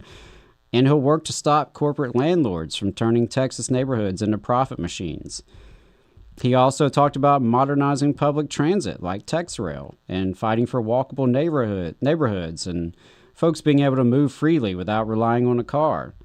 So he also talked about the culture war a little bit in terms of how schools have become culture war battlegrounds, but really we need to be supporting the teachers, the mental health infrastructure. We need to keep these book banners off the school boards, that kind of thing. But he really ran on a pretty populist message, and it wasn't just because of a high Democrat turnout. 51% of the voters were Republicans, and only 35% were Democrats, which is interesting as well. I mean, the fact that it's a largely Republican electorate, right? And he still whooped some tail.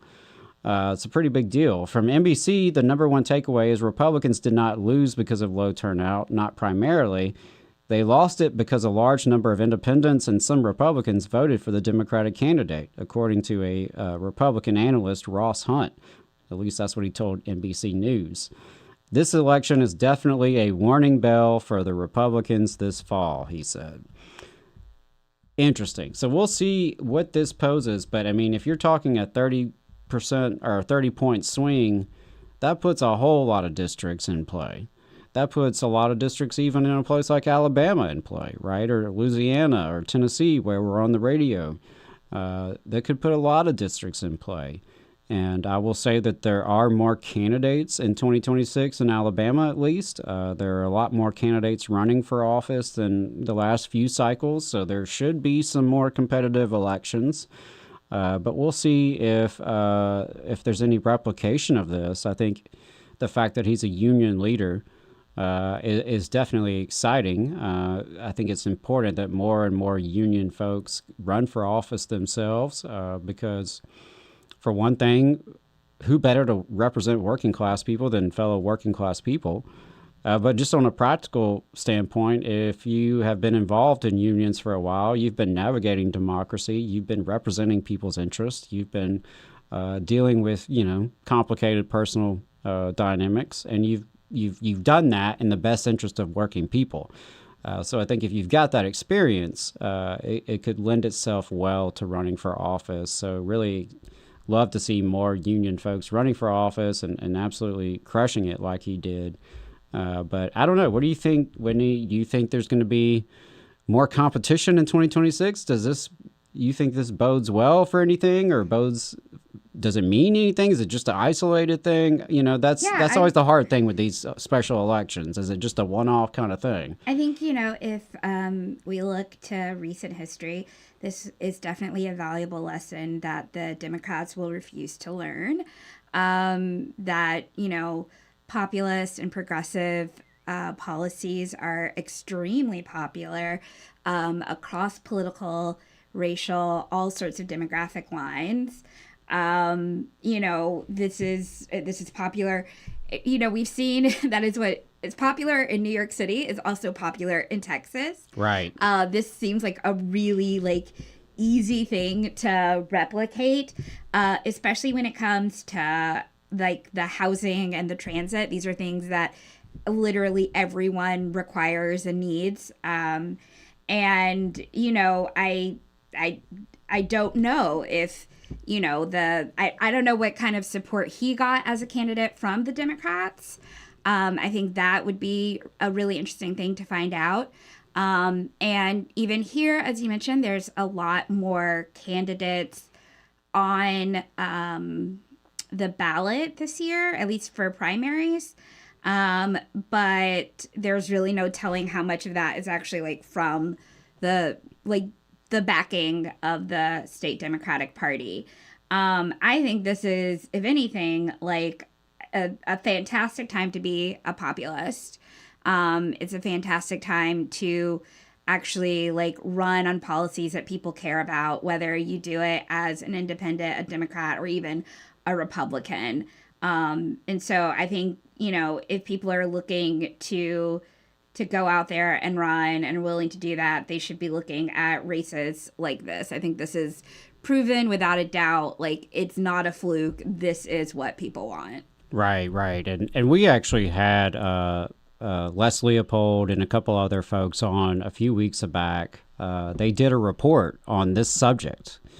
They studied how do populist messages land with people? How do they land with different audiences? What's a populist Democrat look like versus a populist independent look like?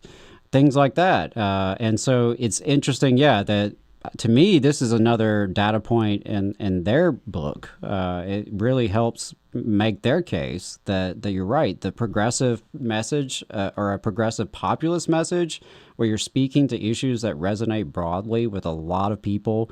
You're speaking to people's material needs. You're willing to push back against oligarchy and the powers that be. That makes a big difference, and people are more willing to get engaged, I think. If it's just more of the same, if it's just, hey, those other guys are bad and I'm not them, I don't know how excited that gets people. And I think the candidates themselves do make a difference. Some candidates don't have working class backgrounds, right? And it's very common. You see a lot of candidates who are lawyers or bankers or business owners, and more power to them, but that ain't us. That ain't most of us. And so that's something that I think does matter, and so it's exciting to see more union people stepping out and putting themselves out there to run for office. And I think it's going to be interesting to see what happens in these 2026 elections. I mean, historically, if you look at the signs, this should be a wave election for the Democrats. Typically, in a situation like this, for other presidents, midway through their second term, you're going to have some losses in the Senate, some losses in the House, as well as state offices. So, but to your point, will Democrats actually take advantage of it? Will Democrats embrace populist messaging, potentially alienating some of their donor class? I don't know. There's lots of reasons to be skeptical, certainly over many years of this song and dance, but yeah, I think also it's going to be a really fascinating primary season. I imagine there's a ton of Democrats in Congress that people will be primarying, and it'll be interesting to see what those races reveal about what people want. Right, absolutely. And I didn't say anything about the Texas Teamsters governor endorsement earlier, but they did that, and that's out there. But also, this is a big win in Texas. So, because Texas, in particular in this district, was really a conservative district based on the numbers, and they flipped it in a huge way. And to see a fellow union brother do that is huge. So I'm wishing him all the best. I know it's very difficult when you get in office. It's one thing to run, but something else to actually hold a position. And there's a lot of barriers to doing what you need to do for the best interests of the people, because you're going to run into the machines that control so much of the power in those bodies. But when you have the grassroots backing of a lot of people, that certainly helps. So that was a big win. I wanted to celebrate that. And I know we've got our guest coming on, Paul Prescott. I'm not sure if he's on the Zoom yet. He is on the Zoom. Awesome. Really excited for this conversation. Paul has come out with an article in the last few months that I was a big fan of, How One Black Labor Union Changed American History. It's available on Jacobin. Paul Prescott is someone we have a lot of respect for. Really appreciate you making some time on this Saturday to chat with us. Yeah, thanks for having me. It's really cold outside anyway, so. Yeah, absolutely. It's been super cold up until the last couple of days here. It seems like the weather's changing a little bit for us, but it's been unbearably cold in Alabama. We are not used to 20 degrees. That doesn't work for us. Mm-hmm. Doesn't work. Anyway, so Paul, thanks for joining the show. I wanted to just start, if you could talk a little bit about the workers that you're writing about. Who were they? What kind of jobs were they doing? What did it look like to go to work? These types of workers that you're talking about, in particular in the 20s, but even further back. Yeah, so these were Pullman porters. The railroad industry really grew in the mid-19th century. It really just took off. And George Pullman was one of these rail barons, and he came up with I have to admit, a pretty good idea. And the idea was to turn these trains into mobile luxury hotels for cross-country trips that people were making. And I think the key to this was not just going to be an elite service. This was going to be available to the middle class as well. So it was really a mass-based business. And so on these trains, you basically had your own personal servant, and that was the Pullman porter. And they would do everything from, bringing people food and drink, bringing them newspapers, shining their shoes, running them a bath, helping them carry baggage on and off the train, basically anything to make the customer happy and happy and comfortable was what the porter would do. And so the very cynical part from Porter was he deliberately only hired black men for the job. And he felt that due to their race, they would be natural to be subservient. And he also figured, the white customers would like this dynamic of being able to tell a black worker to do everything for them. And this would be just like a natural fit. And in particular, he liked employing Southern black men, and even better, when this business started, again, this is like the late 1800s, he loved to hire former slaves in this position because he kind of saw that parallel. And I think among black workers, being a Pullman porter, there were a lot of contradictions there. So on the one hand, it was actually considered a very good, stable middle-class job for black people. And it's all relative, of course, to other kinds of jobs that were available, and we'll get into later some of the problems with the job, but it was, considered pretty good pay. Right. You came to work, you got to wear a really nice, crisp uniform. If anyone has seen pictures, and I think in the article there's a few, like, you look really nice in your uniform. It was considered clean work, unlike, if black workers were lucky enough to get a factory job, almost always they were relegated to like the dirtiest work, the hardest work, that sort of thing. There was also an element of prestige because part of the work is that you traveled. So in their communities, porters were maybe the only people that got to see a lot of the country. I mean, if you were in the South, maybe you were the only person that actually got to see the North. You might meet interesting people or wealthy, famous people on the trains that you worked. So in a sense, it was very prestigious, but then at the same time, there were a lot of problems. I mean, you can just imagine the kind of humiliation they had to face on a daily basis. And they mostly relied on tips for their wage. So that, just increases incentive to feed the customer's ego, conform to racist stereotypes they probably had about you as a black person, as a porter. It became custom to call every porter George. There's actually a movie. It's a pretty good movie. It's not the best movie you've ever seen, but it's called 10,000 Black Men Named George.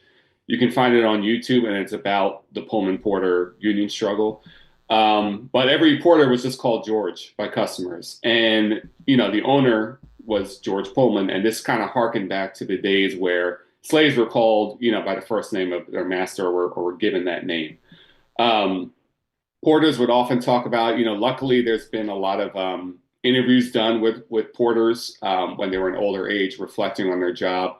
They often talk about being put in very uncomfortable situations with women. Sometimes it would be they would just undress in front of them like they weren't even there. There were other times dealing with sexual advances. And again, you have to think like at this time, this is the kind of thing where if it was seen by anyone, like this could be your life. I mean, many lynchings started with an accusation around this sort of thing. So having to navigate things like that. And then, as far as the job itself, like the bread and butter, again, you have to rely on tips for the wages. Even though, again, it was called middle class, you still were not bringing home a lot of money. And especially the hours. I mean, you're doing these cross-country trips. Oftentimes, you're not paid the full time of the journey. You're only paid when the train's actually running and you're serving customers. You're not paid for layovers. So really, really brutal hours. So again, there's kind of this dual nature. On the one hand, it's prestigious. On the one hand, you were kind of told you're lucky to have this job as a black person, but there's all these other problems that come with it. And I think increasingly as time went on, once you're getting into, maybe the beginning of the 1920s, like culturally, the job is seen a little bit lower in people's minds. And it's seen as like, well, you're just being an Uncle Tom if you have this job by other black figures, especially in the North. Yeah, so that was really helpful in terms of understanding, what this job actually looked like for folks and some of those contradictions you talked about. And it's not surprising that folks organized in those conditions. And the Brotherhood of Sleeping Car Porters was founded in 1925, and your article really just lays out that story. So for those who aren't familiar, what made the Brotherhood such a groundbreaking union, both, for the labor movement, but also for black workers specifically at this time? Yeah, so it's helpful to remember the context. So at this time, essentially black workers are locked out of the labor movement, especially within the main federation, the American Federation of Labor, or the AFL. This is before the AFL-CIO. A lot of unions had explicit clauses that barred Black workers from being members. There were some exceptions. The United Mine Workers of America actually was more advanced as far as racial policy and did organize Black workers in the South and the North. You had some independent formations like the Knights of Labor, the Industrial Workers of the World, that would organize Black workers, but on the most part, they were locked out. And so, the overwhelming logic at this time, I mean, both among white workers, but also Black communities, was that Black workers should not get involved in unions. And many Black workers acted as strike breakers during some high profile strikes. And, why wouldn't you? I mean, if the union's not letting you in the union, and in normal times, the employer is not giving you a job, why not take advantage of, if there's a strike and they need Black workers? That could be your foothold into the industry. Right. And, this was reinforced by Black leaders, the Black press, Black congregations. It was just sort of like, well, yeah, the labor movement is not for us. That's not really a route you should go. So there have been some previous attempts to organize. They had like a company sham union that some people were involved with, but some porters who were frustrated eventually approached A. Philip Randolph, which hopefully is a name people know about today, to organize them. And the reason they did that was because anyone that tried to organize would just get fired. So they figured, we actually need someone on the outside that, doesn't matter what Pullman tries to do to them, because they're not dependent on them for a job. And so Randolph, he moved to Harlem, I think around 1917. He was a socialist. He had a lot of failed unionization attempts behind him. He was writing in a magazine called The Messenger. So one of the porters saw his articles and eventually reached out to him. And, Randolph, he had been very steadfast in preaching interracial unionism. Black workers should be involved in unions. But everything going on in the world was showing that he was wrong. And he didn't really have anything to point to of like, this is a concrete success to show what I'm talking about. So, the fight of this union, not just the fact that they tried, but eventually, and it took a long time, and we'll get into that, it took 12 years for them to actually get the first contract. But this was sort of like a testing ground of like, can we actually organize Black workers into unions on a large scale? Is this even relevant for Black communities? So I think that's why this was such a big breakthrough. And, when they did, they had to kind of drag them kicking and screaming. But when the union was formed, they were part of the AFL. So again, it was like a rare example of the AFL, even though I wouldn't say it was the AFL organizing Black workers, but the AFL kind of welcoming in Black workers in a big way. Right. Yeah, thank you. You mentioned, there was sort of a lot of anti-union sentiments within the Black community, justifiably. And in your piece, you describe how the Pullman companies specifically used a kind of paternalism on Black communities to discourage organizing. Can you describe that a little bit more, and also talk about any parallels you see with that today, and how companies try to shape community opinion around unionizing? Yeah, as I said, like many big employers at this time actually had a good reputation within Black communities. And people might think, well, like, how could that be? But again, it does kind of make sense when you think about the context, because the idea was like, look, they're giving us an opportunity. And especially some of these employers, like many other employers, would not employ Black workers. So when one came along that did, such as Pullman, Henry Ford was actually very popular among Black people for a while until he wasn't. But this is the same dynamic. Like, hey, he's willing to actually give us a job, give us an opportunity. And they were very clever, too, because what they would do is they would donate a lot of money to Black institutions, Black churches. Pullman in Chicago, he actually helped fund a public hospital serving Black people. And at the opening ceremony, you had people like Frederick Douglass and Ida B. Wells. So these are, Black radical figures, but even they, at least at the time, were kind of like, hey, Pullman's donating, he seems like he's pretty good. So they had that reputation. And just think about, if you were a pastor at a church, you're depending on Pullman's money for your church really to survive and operate. So when you get at the pulpit on a Sunday morning, you're going to preach probably that unionization is bad. You had workers who depended on the pastor or the church as a referral to get a job. So they kind of like had their real teeth in these communities. They also, cultivated contacts with the Black press, important figures, that sort of thing. And again, Henry Ford had the same kind of thing, especially in Detroit. So you can kind of see they had this web that the union had to figure out how to really break through, because it wasn't just ideology. I mean, people's material well-being were tied to the company in many different ways. And again, we're talking about a time in a society where many more people were going to church faithfully. And so like that as a nexus in someone's life was very important. And if you're hearing every Sunday from someone you trust and look up to, like your pastor, that the union is bad, that's going to carry a lot of weight. And so I think today, there's a lot that's different. I mean, I don't think that paternalism today is quite as blatant, thankfully, as it was. I mean, we don't have the company town in the same way as we used to, although I think in some areas, like it is actually coming back. Right. There was an example recently, I forget where or what company, but it was only a couple of years ago where the United Auto Workers were organizing at a plant in the South. And the company brought in a pastor of a large local church that some workers went to kind of say, advocate. And I think he brought him actually onto the shop floor to say why you shouldn't vote for the union. It seems like that is a little bit more rare. I don't think that happens as often, but clearly employers still dominate the press. And I think they always weaponize the same argument. Like, I'm providing jobs to the community. I can pick up and leave anytime I want, and you don't want that. And I think you have that same mindset. I think especially in certain Black communities where you had investment and jobs just leave, if there is a company around, they use that same argument that like, we're giving you a job. Don't bite the hand that feeds you.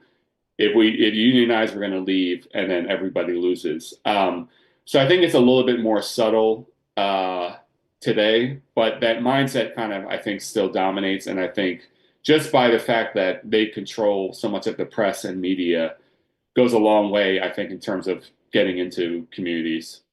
Yeah, I agree. I think that's huge. I think they can shape narratives in a way that often, we're just outmanned. We're overwhelmed by the press mechanisms they have, the paid advertising they can do, all those sorts of things. And but this really does remind me of so many conversations I've had with workers here in Alabama where, we're trying to organize in certain facilities or work sites, and the worker's like, hey, this is the best job I've ever had. I mean, yeah, it sucks, and I can tell you all the reasons why it sucks, but it's also the best one I've got, and it's the best thing going in this, small town.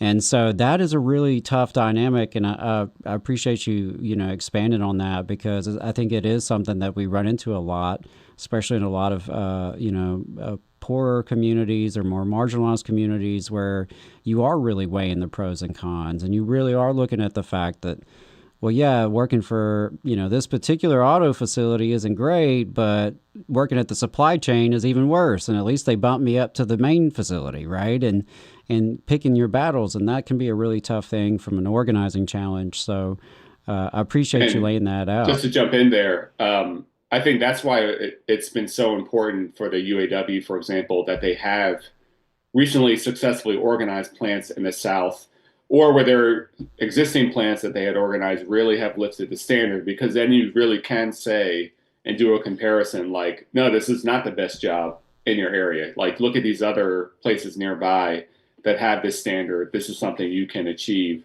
So that's why these breakthroughs are very important. And the same kind of dynamic happened after the last UPS contract in 2023, where there was a big bump for part-time warehouse workers. And, unions like the Teamsters kind of use that with Amazon workers to see, you see this big differential. This is not really the only job in town, but we can raise the standards of this job to be on par. Right. Absolutely. I think it gives people hope. And I think that's, when we talked to the brother earlier this morning from the bargaining committee at Volkswagen, that's what he was talking about, is just getting the hope seeing real examples of workers winning, especially workers who are a little bit more like you, whether that's racially, culturally, geographically, folks that you can identify, and you can feel like, well, hell, if they can do it there, maybe we can do it here, right? And getting that courage is often some of the hardest steps to take. But something that also stood out to me in this article is that the organizing with the Brotherhood took a long time, right? It was not like one of these really easy, quick campaigns. It took over a decade to win like real recognition. And I'm wondering if you could just speak on that a little bit, this like long, patient fight that it was. Yeah, there's a good friend of mine here in Philadelphia who's also works in labor. I mean, we always, when there's really bad news or something is frustrating, we always kind of say like, well, it took 12 years to organize the Brotherhood of Sleeping Car Porters. Like this stuff takes a while. And the scholar and labor activist Adolph Reed, who I think you've had on the show maybe a couple of years ago, he has a great line that I love to repeat. And he says, you should look at organizing like Major League Baseball hitters, meaning if you're successful 3 out of 10 times, you're in the Hall of Fame. I mean, if you get a hit 3 out of every 10 times, you're one of the greatest hitters ever or in the league. And I think we kind of should have that same mindset. I mean, what we are doing as people in labor, going up against entrenched wealth and power, you're going to probably lose more than you win. So I think we should recognize that and have a long-term outlook and kind of look at, even when we do lose, are we kind of learning from it? Are we developing skills, developing contacts in the process? And I think that's kind of the approach that needs to be taken. And like what the Brotherhood of Sleeping Car Porters did, I mean, they really built, they weren't just like organizing one union, they were like institution building. So over a long period of time, again, we talk about the paternalism. How did they win over the Black community over time? They very slowly were building a bench of allies. I mean, at first, Chicago is a great example. There's a great book about how they did this in Chicago. It started with like they convened a meeting, supporters of the Porters for clergymen. One pastor showed up. And they started there, and over time, they were able to bring in more of the church community. They were able to bring in more allies, increasing their networks over time. Many Black women actually got their start in activism through supporting the Porters and later the March on Washington movement, which I might talk about later. Now, given just culturally at the time, many of them were not leaders in the sense of having a formal title. But I mean, so many activists who would eventually go on in the civil rights movement got their start supporting the Porters and convening. They would have these labor conferences in cities where they would discuss like why unions are relevant to Black workers. What should we do about discrimination in unions? So it was really like, again, building that kind of institution and building this awareness in Black communities about labor and economics and why these were tied to civil rights. And I think it's also a lesson in like the need to build what are going to be imperfect alliances. And I think that's kind of the whole point of being, I think the line was from Martin Luther King that it was like, if you have a coalition and you agree 100% with everyone in the coalition, that's probably not a real coalition. And I think a great example with the Porters was their relationship with the American Federation of Labor, the AFL. I mean, Randolph, again, dragged them kicking and screaming every step of the way to get them to be more supportive. And slowly over time, they gave more resources and attention. So, they were far from a perfect ally, but they ultimately were very important to their ultimate success. And that's something we just have to manage. Like everything's not going to be perfect. Everyone's not going to agree with us in all things, but you're going to need alliances and you're going to need a coalition. And you can kind of change these people in the process. I mean, one big moment in this fight was at Abyssinian Baptist Church, a famous church in Harlem. Pastor Adam Clayton Powell, whose son, Adam Clayton Powell Jr., became one of the first Black congressmen in Harlem. They hosted the AFL president at that church to talk about unions. I believe this was like 1930. And, at the time, that was like a very big step in trying to gain more trust between the Black community and labor. Now, of course, we shouldn't take this too far. I mean, if every time we try to organize somewhere, it took 12 years, we should just give up right now. And often if you look at labor history, when there's been periods of growth, it's usually happened in kind of an upsurge, not just like very, very slow over time. But still, that idea of like long-term persistence, I think, is something we should take with us. And also, when you are working long-term, I think recognizing that the situation is never static. And the Brotherhood of Sleeping Car Porters, they took advantage of the coming of the New Deal and the change in the social environment. With the Depression, they kind of went on a downhill spiral. People were leaving the union. They still didn't have a contract. With the New Deal, they changed the federal rail labor law to kind of be more strict in terms of banning company unions and allowing workers to organize. There was also a change in the social mood. More workers were starting to mobilize. People were talking about unions. So they were able to persist and hang on until the political context changed and use that change to their advantage. And I think that's also important to keep in mind. It's like, right now things are hellish. We're dealing with like a horrible anti-labor administration, but there's still a lot of work we can do, locally at the state level that is kind of building the necessary strength we'll need for hopefully a change in the context. And we can take advantage of that, but we got to be steady long-term to be able to take advantage of those moments. That's right. Yeah, I really like that. And I think, just building our muscles for the conditions, for the conditions that will change and where we can exercise those muscles more. And I really love the baseball analogy as well. I'm going to take that with me because I think it is really hard sometimes doing this work. You're in an uphill battle, as you said, fighting entrenched power and wealth, and you're doing things that they don't want you to do. Bottom line, the system does not want you to do it, and you are working to get fellow workers to take a risk, put themselves out there in various ways, whatever it looks like. It is some sort of risk, and it is a big ask of folks, and I think that's huge. So really appreciate that and appreciate the illustration there. And Whitney, I know you wanted to ask a little bit about kind of beyond the shop floor, right? Yeah, we talked about this and sort of like the organizing in churches and stuff. And what can we learn about the importance of organizing beyond the shop floor? And I think also speaking to some of what you've talked about, specifically with the role of labor organizing in civil rights. I know sort of a fear tactic that like companies use and continue to use is basically that like a union is going to come in and basically give power to Black people. How did this campaign combat that fear, and like what can we learn from that today?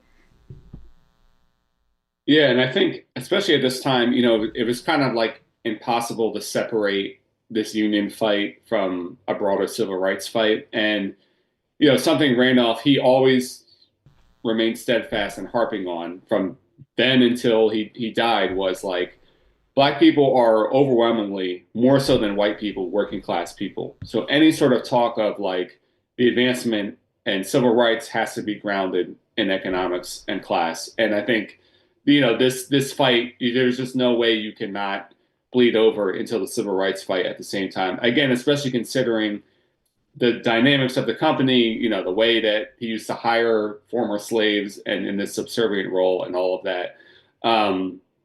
So, I think that was key. And, the union became a real institutional home for the civil rights movement. I think it's really important. Unions have they have resources, they have people, they have some kind of money.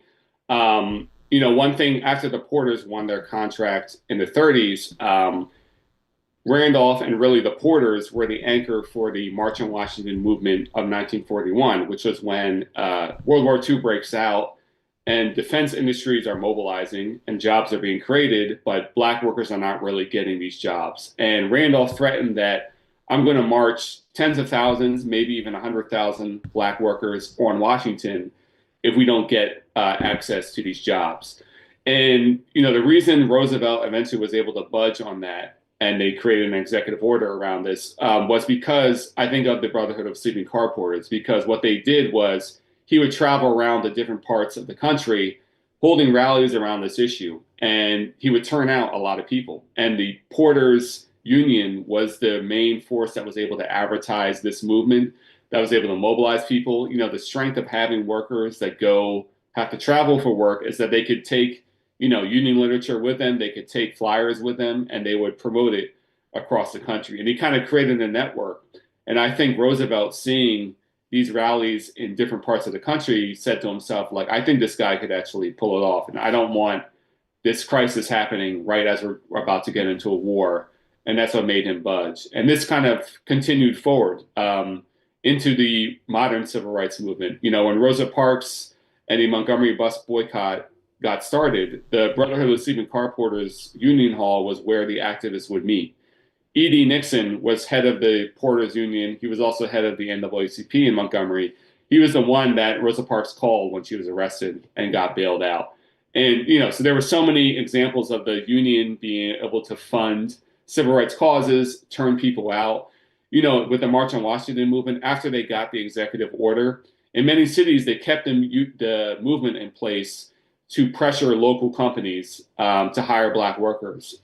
They did stuff that would become common a decade later or 2 decades later in the civil rights movement. They would hold sit-ins at lunch counters. They would picket public utilities to hire black workers. And it was all because they had an institutional home in the union. And it was no surprise that everywhere that the Porters had the strongest chapters, Chicago, New York, and St. Louis especially, these movements were the strongest. Again, it just speaks to like the importance of unions as an institution and the possibility that they can kind of lead these broader community fights.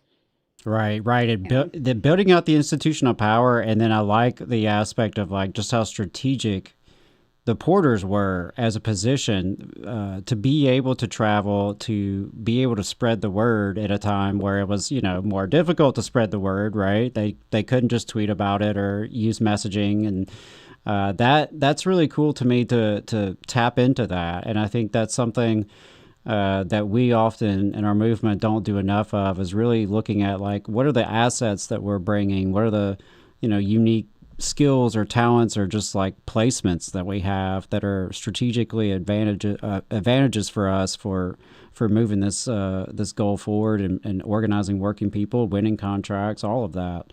I want to ask you a little bit about your new book that you're working on, but before that, let's talk about the histories themselves. How have those been recorded? How did you find out some of this information that you wrote about? Honestly, just more of a process question, but we're curious about the history available on this union. Yeah, fortunately, there's a lot of great books out there. The Library of Congress actually recorded some interviews with Porters. There's a few great books, like Miles of Smiles is a book that has interviews of Porters. Rising from the Rails is another good book that has where the author went and interviewed a lot of these people. There's a book, I feel bad, I'm forgetting the name of it. I think it's called Pullman Porters and the Rise of Black Politics, which looks at how they were able to turn Black public opinion in Chicago. And it really goes into the weeds of how do you actually do this over time. So thankfully, there are a lot of great resources out there about the Porters. Again, there's a movie, not the best movie you'll ever see, but pretty good, 10,000 Black Men Named George. That's really the only depiction I know of on screen of the Union fight. And I think you can find that on YouTube. But yeah, it's definitely worth a story that's worth looking into more, and it's pretty inspiring. Thank you. Yeah, Adam and I are both history lovers and amateur historians. So we're a little nerdy about some of that process stuff. So thank you for sharing that. So you mentioned, the 1941 March on Washington, but you have also been working on a book about Bayard Rustin, who led the more famous March on Washington for Jobs and Freedom. I think it's that order. Can you talk a bit about him and that book and his role in the labor movement? Yeah, definitely. And a little interesting story there, during the first March on Washington movement in 1941, Bayard Rustin worked on that campaign as a young activist. He had previously been active in the peace movement and civil rights movement. He worked on that as a younger person. And that kind of really, I think, changed his thinking to really see the importance of labor and class in the civil rights fight. He was actually mad at Randolph because the march was called off when they won the executive order. And Randolph decided, we got one of our major demands, we should call off. Randolph, Rustin, who was younger and I think a little bit more militant at the time, was actually angry that Randolph did that, but they eventually would mend fences. This really stood with Rustin. So the March on Washington for Jobs and Freedom, which you mentioned, I think by now Rustin is getting more credit for being like the main organizer of that march, which is great. I do think some people still are missing how class and economics and unions were so fundamental to that march. Rustin drafted the first program and idea of the march. And first he just called it the March on Washington for Jobs. And it was Randolph who told him, come on, you got to say jobs and freedom. This has to be about civil rights also. But that was always very important to Rustin, was the importance of unions and the need for, after breaking down Jim Crow, with the Civil Rights Act of 64, the Voting Rights Act of 65, he felt like now the struggle needs to go to a new terrain, because now that we've gotten rid of Jim Crow, which of course doesn't mean that racism is over, but now that we've gotten rid of that legal barrier, the issues that are going to animate Black working people are issues like jobs, like healthcare, like housing, like education. He also was thinking about, for Black workers in the North, where you didn't have formal Jim Crow, the civil rights movement was always slightly disconnected from their needs. And he highlighted for Martin Luther King Jr., during some of these urban riots in the mid and late 60s, kind of drew the connection for him that many of these riots had a racial but also an economic motivation. Because again, the frustrations were being felt in the realm of jobs and substandard education and housing. So Rustin felt in the mid 60s, and along with Randolph, that they created the Freedom Budget for All Americans, which was, if you look at the program, it kind of looks like Bernie Sanders' program from 2016 or 2020. It's like free universal health care, raising the minimum wage, improving Social Security, full employment, a public works jobs program. So he felt this is the new stage the civil rights movement had to go, and we have to do this in coalition with labor. So all that being said, I am co-editing a book that's being published by Damage Magazine that has collected a lot of essays. Some of them have never been published before or are very rare, of essays by Rustin from the mid-60s onward. Because again, I think this is the period of his life that I think is actually even more important, but people think about a lot less, where he's dealing with these other economic questions. So, with each essay that we have from Rustin, we have someone, a contemporary, who has a commentary on them, dealing with everything from, immigration and Black workers, to universal basic income, to the anti-war movement, to environmentalism. So it's a really fascinating look at the full body of Rustin's thought. It's called Rustin's Challenge. And again, you can get it through Damage Magazine. It should be actually printed and published very soon, like in the next week. If you sign up to pre-order, you're going to get a small discount. Heck yeah. Awesome. Congratulations. Yeah, I know that Thank was a you. lot of work, and really excited about that. That sounds super cool, and appreciate you letting us know about that. Paul, was there anything else you wanted to leave us with before we let you go today? Maybe just, since it is Black History Month, I'm often frustrated by Black History Month because it's framed as a bunch of disconnected factoids. It's like, this person was the first to do this, and this it's just random trivia. And so, I hope with this article, what it helps to do is just frame how important labor has been to Black history. And it's been this connecting line. And part of what drew me to the Porters is just over time, the more I read and the more I was looking into civil rights and labor history, I was always seeing the Brotherhood of Sleeping car porters being important to some fight or being the people that funded something or whatever. So I think their history is like a through line throughout Black history and the connection between civil rights and labor. So, hopefully there'll be a little bit more substantive Black history than just like who invented what on what date. Absolutely. Yeah, I really, really appreciate that. Paul Prescott, thank you so much for joining us. Thank you for taking the time, and thank you for your article. Look forward to the book coming out. Definitely keep us posted. Let us know when it comes out. We're excited. All right. Thanks so much for having me. Yeah, appreciate it. Have a good one. That was Paul Prescott. Again, the article on Jacobin Magazine is, let me get this title back up. How One Black Labor Union Changed American History. Yeah, really good stuff. And yeah, I had also, that's kind of how I found out about the Brotherhood of Sleeping Car Porters, was I just kept seeing them mentioned in a lot of other people's fights. And I'm like, wow, they're just like all over the place. They're really, networking. They are in coalition. So that's really what tipped me off about them and got me interested. So great article, great stuff from Paul as always.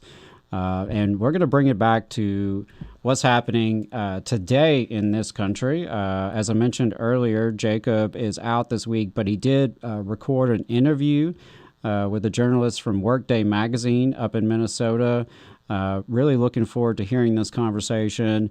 As you know, we had the president of the Minneapolis Labor Federation on last week and really appreciated her time. So looking forward to hearing some updates on what's going on in the movement in Minnesota. So if we could go ahead and line up that interview.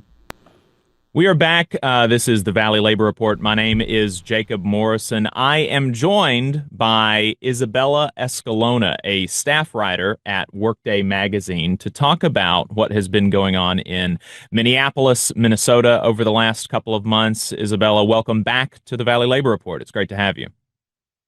Hi, great to be here. Thanks for having us. I really appreciate you taking the time. You've been doing a lot of writing and reporting about Minneapolis's labor movement over the last few years. And so I guess before we talk about what's been going on more recently, can you give us some of the background on what Minneapolis's labor movement has been up to and how they've been, increasing their cooperation and collaboration and thinking a little bit more strategically, I think, over the last 10 years? Absolutely. So here in Minnesota, especially in Minneapolis, St. Paul, the Twin Cities, we're seeing over the last 10 years, and I'd say even in the last 5, a very coordinated coalitional sort of engagement with unions across the state. So often unions can sort of work in their own little silos, only thinking about their targets, their members. And over the last few years, we've really seen labor leaders and other leaders in other organizations really come together and try to work in a more coalitional way. So in 2023, 2024, and 2025, we saw these weeks of action that unions came together to sort of coordinate strike deadlines, to coordinate actions, coordinate targets so that they could have more power together. And that muscle has only been growing every year. And we're really seeing it come together now in this time of crisis. That is really, just super exciting what we've been seeing coming out of Minneapolis and how they have been, they were doing what Sean Fain was encouraging people to do after their 2023 stand-up strike. I mean, unions in Minneapolis have been doing this for the last 10 years. How was it that what was the genesis for that increased cooperation, do you think? Yeah, you could go back to Minnesota's more collectivist roots. There's a lot to be said there. But I think that, in Minnesota, there, even in the pandemic and the killing of George Floyd, there was another crisis 6 years ago where unions had to come together. There was no choice. It was very clear how these sort of systemic issues were impacting everybody's members, and that focusing just on your contract and keeping your head down wasn't going to cut it anymore. So I think that was really a point where a lot of labor leaders and other movement leaders saw that there needed to be a more social movement approach to unionism and labor organizing instead of just kind of the old school business unionism. So I think that sort of transition to to labor as a social movement has really been seen over the last 5 years. So yeah, I think, 2020 was a really, a crisis point in Minnesota. And I think that crisis showed us these gaps that really needed to be filled. And also the ways labor wasn't filling those gaps or was shying away from leadership in these sort of more social movements. So yeah, I would say that crisis really propelled this forward, but it certainly was happening before then too. You mentioned Minneapolis's more collectivist past, and particularly, I'm assuming that was a reference to the 1934 general strike in Minneapolis, which was one of the last of those. I think, I was trying to do a little bit of research about when was the last time that there was a real proper general strike in the U.S. I think 1946 seems to be, I can't remember what city it was, but when you said that, it also reminded me of seeing somebody on Twitter, I think it was Chris Rufo, resorting to anti-Scandinavian racism about Minneapolis. Did you see that? I did see that, yeah. I mean, I think that's kind of what, yeah, I mean, he's right. Minnesota has a culture of, and this isn't the whole story. Certainly, there's a lot more complexity than this, but we have a lot of co-ops. The Finns in northern Minnesota were organizing. The 1934 Teamsters strike was led in part by a lot of very radical and communist leaders in the labor movement. Of course, there was then a purge of those leaders, but Minnesota is, this isn't our first time having this sort of organizing happen. And 1934, that was another example of, it wasn't just one union and one contract. It was so many people coming together. And then it was also a response after seeing police brutality. 2 people were killed in the 1934 trucker strike, and thousands of people went to the streets to honor them, to go attend their funerals. And, you had women cooking, there was a women's auxiliary that was cooking food for strikers. There was children who were throwing rocks at, cars that were, trying to break the strike. So it was a multi-pronged and very radical general strike and massive participation. So seeing that legacy of back then, continue in today. Folks in Minneapolis were really upset even before the killing of Renee Nicole Good and Alex Preddy. And so, when we've had these conversations with other folks from the area, I think it's worth kind of dwelling on what was the thing that was most, exercising for folks in Minneapolis before these, like, why were people out watching ICE officers before these killings? Yeah, I mean, I'll give a personal anecdote. So I'm based at the University of Minnesota, and mid-December, it was right around the time that, this first kind of started. And I heard from a colleague that there was a detention happening right by where I worked. So I went out to see what was going on. And a community member came up to me who told me that they went to a Somali restaurant and an East African restaurant and started asking people for their papers who were eating lunch that day. They just indiscriminately went up to people and they did detain somebody. So there were maybe, dozens of people who came out and then were protesting this, were asking ICE to release this person, were asking ICE to leave. And then we saw ICE pepper spraying people. These were a lot of students from the University of Minnesota. This was residents of Cedar Riverside, which is a very Somali neighborhood, an East African neighborhood. So they were just indiscriminately pepper spraying people. So this was mid-December. This was before, a lot of this escalated. And, that was my first interaction seeing how violent and how quickly things would escalate with these federal agents. I saw a lot of really yeah, just sloppy behavior on their part, really dangerous situations. That, was one of the confrontations where they hit somebody with their car. I saw that firsthand. And this was before things even escalated. I don't even know if this made the national news. So it took several weeks of situations like this to really piss people off. And, I felt like during the peak of this, I was waking up every morning to see reports of a place I knew, a restaurant I went to, my streets that I drive down every day and walk down every day. Seeing these violent detentions happening, and then ICE confront these confrontations that became violent so quickly. So I think that scale and just how personal it felt really hit home for people. And, beyond that too, I know people who have been detained, and, that scale, I think at this point, a lot of people know people who have been detained or who have been, violently confronted by ICE or who have protested in some way. So it's just kind of hitting home and very personal for so many people at a scale that feels just really, unprecedented.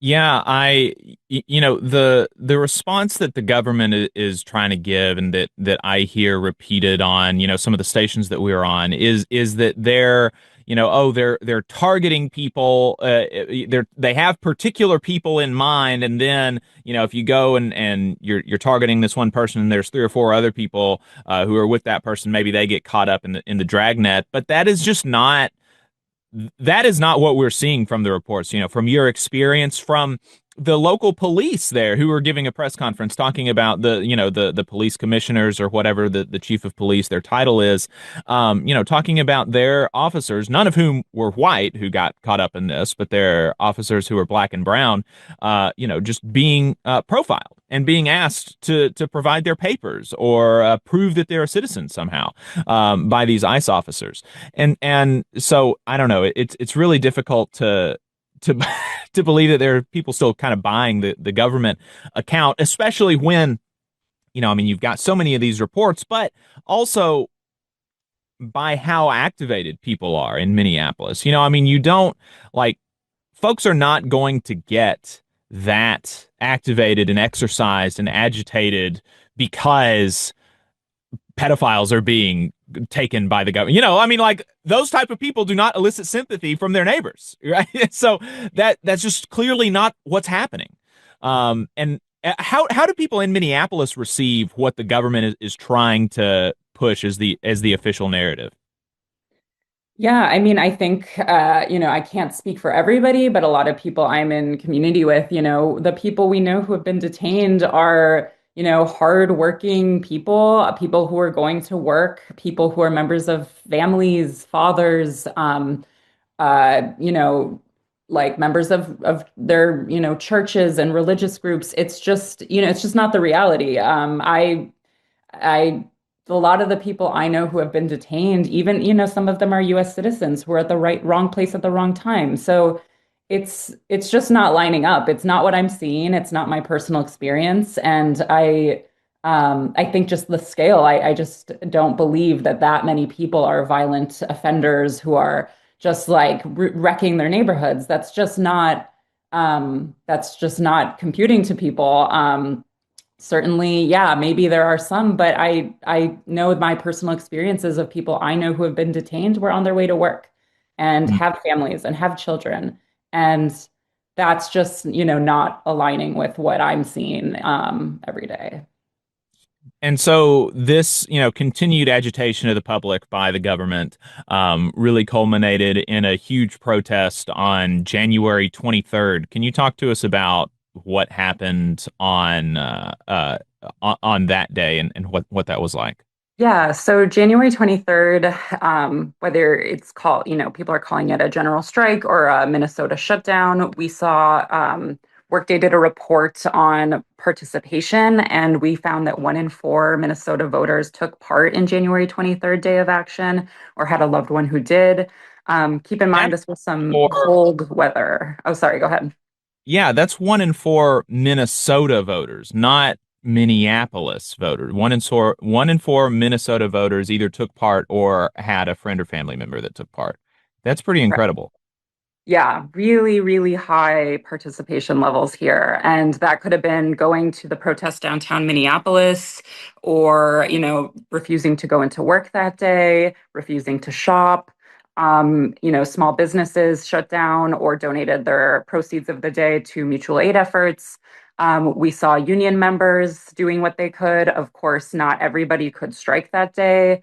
Because of maybe certain provisions and contracts. But notably, Workday did a story on non-union workers who were organizing. So Sarah Lazar, editor, wrote about an effort by Target retail workers who walked off the job and who called out as a sort of organized effort to both participate in this day, but also to call on Target, who has been more sympathetic and friendly and donating to the Trump campaign, but also allowing ICE to operate out of their parking lots. And also there was a very, viral video of 2 Target retail workers who were detained while on the job very violently, and both were minors and then were released. Sort of coordinating that corporate target and seeing non-union workers participating in this sort of thing is just really exciting and historic. The Target stuff is, I mean, if folks haven't seen what the ICE agents did to that minor guy who worked at Target, I mean, it was absolutely crazy. And like everything, you see people trying to defend it by saying, oh, well, he was being mean to the guy, like cursing at him.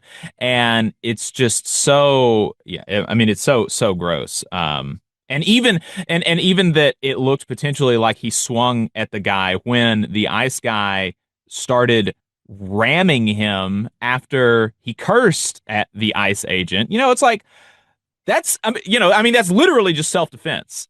Even if he did swing at him, I know that's contested, but it's absolutely disgusting what they did to this child. Yeah, it was awful. There was then a later video that was released where he was just dumped on a street at a Walmart a few miles away in the cold, bloodied. This is a child. And we shouldn't expect children to know how to react in this situation. They were indiscriminately just attacked him. And as we were talking about earlier, very likely because of his skin color. And that was all it took for them to profile him and detain him. And a lot that's happening, all across Minnesota. So that was part of the reason that I think Target workers in particular were so willing to, put their, livelihood, their jobs on the line to participate in this walkout. There was then another big protest on the 30th, I think precipitated by the murder of Alex Preddy, which happened on the 24th, the day after the big 23rd day of action. I've seen a couple of conflicting reports about the size of the event on the 30th, but it seemed to me that there was a little bit less people participated in that. Does that seem right to you? Yeah, I don't think we've actually run the numbers exactly on that day, so I don't know exactly. I will say I was very surprised to see how many people still were in the streets that day. Again, it was freezing cold. I thought maybe, the 23rd was kind of the peak, but I saw so many people participating in the 30th. There was a massive demonstration downtown Minneapolis, and just continued kind of even smaller vigils for Alex Preddy, just in neighborhoods and on different street corners. And then, of course, at Nicollet and 26, where he was killed. I think I could say personally, I was very pleasantly surprised to see how much participation there still was on the 30th. And the labor movement was involved in Minneapolis, both by endorsing and encouraging members to participate. But, the thing that I have heard repeated as a point of emphasis from union folks in Minneapolis is their union peacekeeper program. How do you think the labor movement's use of that program has, how has that affected their connection with the community, individuals, and groups in the community? Yeah, I guess one thing I'll say about how I've seen unions turning out in this moment is unions are sort of thinking about where their members do have maybe some power or some leverage, and thinking about how that they can use that to make this safer in this moment. So one example is the Associated Transit or Amalgamated Transit United, the bus operators and mechanics, part of the Metro Transit system here in the Twin Cities, held a press conference and asked, or really demanded, told bus drivers, if you don't feel safe, you do not have to let an ICE agent, an armed person who will not identify themselves, onto your bus. That's just safety, and that's something that they could agree on. And they saw that they could, had in their power to ensure community safety and to make sure that, passengers, drivers are safe. Another example of that is a few weeks ago, I think it was actually on the same day that ICE killed Renee Good. The ICE agents in the same neighborhood went to a school and indiscriminately just pepper sprayed people, wrestled teachers. They detained a staff member. And shortly after that, the Minneapolis Federation of Educators held a press conference asking for ICE, or demanding ICE not be on school property, doing anything in their power to make sure that that does not happen again. We're seeing patrols by parents, a lot of collaboration through parents and educators in this moment, making sure kids can get to school safely, and making sure that, these things, these very public displays of power by ICE are traumatizing children. So, it's both to protect staff and protect people that ICE might be after, but it's also to protect every single person who witnessed that. I'm seeing a lot of unions think about what is their sector and how can they keep people safe in their sector. Right. It's always really exciting to see unions be so involved in this sort of stuff, because so often the labor movement kind of is content to sit on the sidelines during events like this. And so it's been really exciting to see Minneapolis's labor movement not do that. Since the big days of action on the 23rd and the 30th, how has the federal government responded, and what's it changed to the extent that anything has changed on the ground? So they have announced that they have, less officers are on the ground. I think they just most recently said 600 are, being taken off the streets, which is great. And we've also seen Greg Bovino, kind of shifted around and no longer in his same position. We're not seeing him, trotting around in the streets as much anymore. He's not in Minnesota anymore. However, a lot of organizers and folks on the ground are just, they're still here. There's still thousands of ICE agents here, and they're still detaining people every day. And there are still these violent encounters with them every single day. So while a lot of us are, maybe not at the peak that we saw a few weeks ago, we're still seeing detentions happening. And I think they're also taking tactics to not have these public displays of power, which, a lot of that, will kind of, the effect is like a viral video, and they're seeing that maybe they don't want that. They want things to happen a little more quietly. So that's just something to keep an eye on, that it's not gone just because we're not seeing it. There's certainly still detentions happening here currently every day. I guess I don't think I have any other questions for you, so I'm curious if there's anything else that you would want to make sure that you left our audience with before we let you go.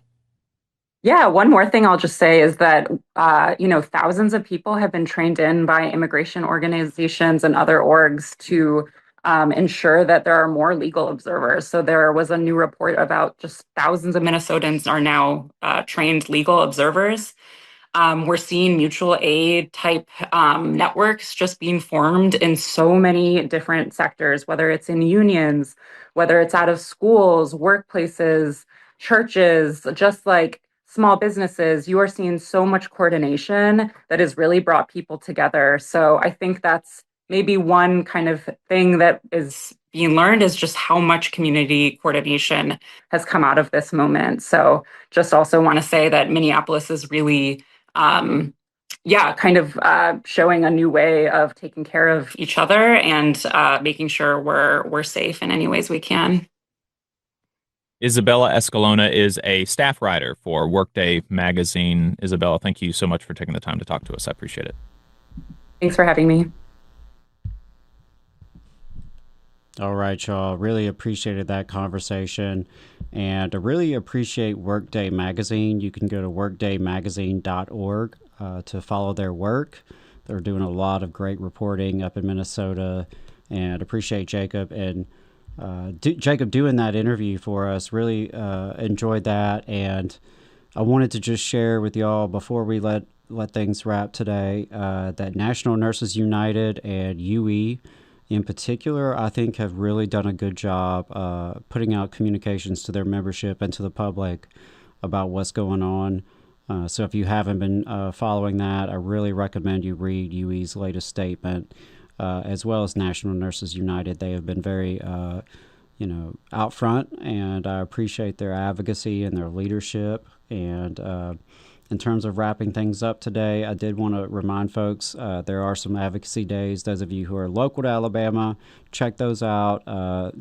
We'd love to see you in the State House. Would be a great opportunity to network and to talk to your lawmakers about how to help working people.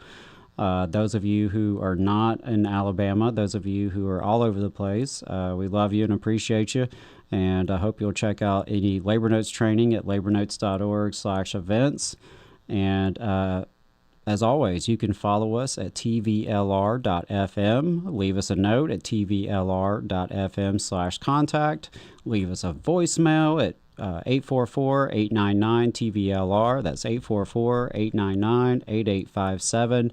We would love to have some voicemails. Let us know what you thought of today's show. Let us know, any complaints. You can save those for Jacob, direct them all to Jacob. That's fine. He can handle complaints. But if you have anything good, if you got any good stories, definitely let us know. We are about to wrap up. Well, we got one caller on the line, so we'll take this call and then we'll call it a day. So, caller, I cannot see your area code, so you'll just have to let me know who you are and where you're calling from. Hey there, this is Gus from Portland, Oregon. Hey, Gus. I actually just wanted to follow up the piece that you guys just ran. Last week, I went to a labor rally in South Portland, and we marched from Carruthers Park, which is a park in South Portland, to our local ICE facility. And if y'all hadn't seen the news, we got tear gassed. There were about 5,000 union members and their families and supporters. ICE shot us in the middle of the rally. No dispersal orders, kids, babies, old folks, retirees, the whole works. Wow. It was wild. But I think it, in some ways, was a nice follow-up to the piece you guys just ran, because there were folks who previously hadn't been involved who just got themselves radicalized with some tear gas. So, wow, baptism by fire. Right. And having shared that struggle together, that's something you're not going to forget. Gus, yeah, I really appreciate you calling, and I hope had you a bunch stay of safe, coworkers. man. I had a bunch of coworkers who had not been involved in the union. This was their kind of first, hey, like, we need to get involved. We need to get active. And this was their first kind of like dipping their toe in. And I think we had this moment where it was like, oh, are folks going to like pull back, or are they, ready to go? And a lot of folks, it was this thing where it was like, well, I hadn't been involved before, but now I'm all in. And it was just exciting to see. Wow. That's great that they got activated. Yeah. I mean, and it's terrible that has to be the activating factor for some people, and it's really terrible that it happened. Period. Because we are supposed to have a freedom of assembly in this country, and we've seen this happen over the years for a long, long time, especially working people as we organize and demonstrate. So, Gus, thank you so much for that report. I hope the energy continues. I hope that, y'all can continue to just network and build collaboration with everybody and work together, build each other up and have each other's back. Me too, y'all. All right. Thanks so much. Appreciate it, guys. Take care. Great way to end the show, to get a good report. Not all good news, obviously. Hate to hear what has happened with demonstrators being tear gassed, but the fact that folks are getting involved who've never been involved before, and the fact that folks are not being scared away, but instead are finding resolve, I think is really important and hopeful for me. And, just like with the conversation we started the morning with the Chattanooga worker from UAW, it's important that we have hope. It's important that we have inspiration, and we can look to other folks, our neighbors and friends and comrades who are doing good work and fighting the good fight and trying to make things better for everybody. We all just want a better lives for our families and a future we can believe in. So shout out to Gus in Portland. Shout out to all of those who tuned in today. We appreciate it. Don't forget to like and subscribe. Share our stuff throughout the week, and we'll be back next week with a great show for you. Jacob will be back taking the reins. Hopefully I didn't bore you too much, but we really appreciate your support. Solidarity forever, y'all.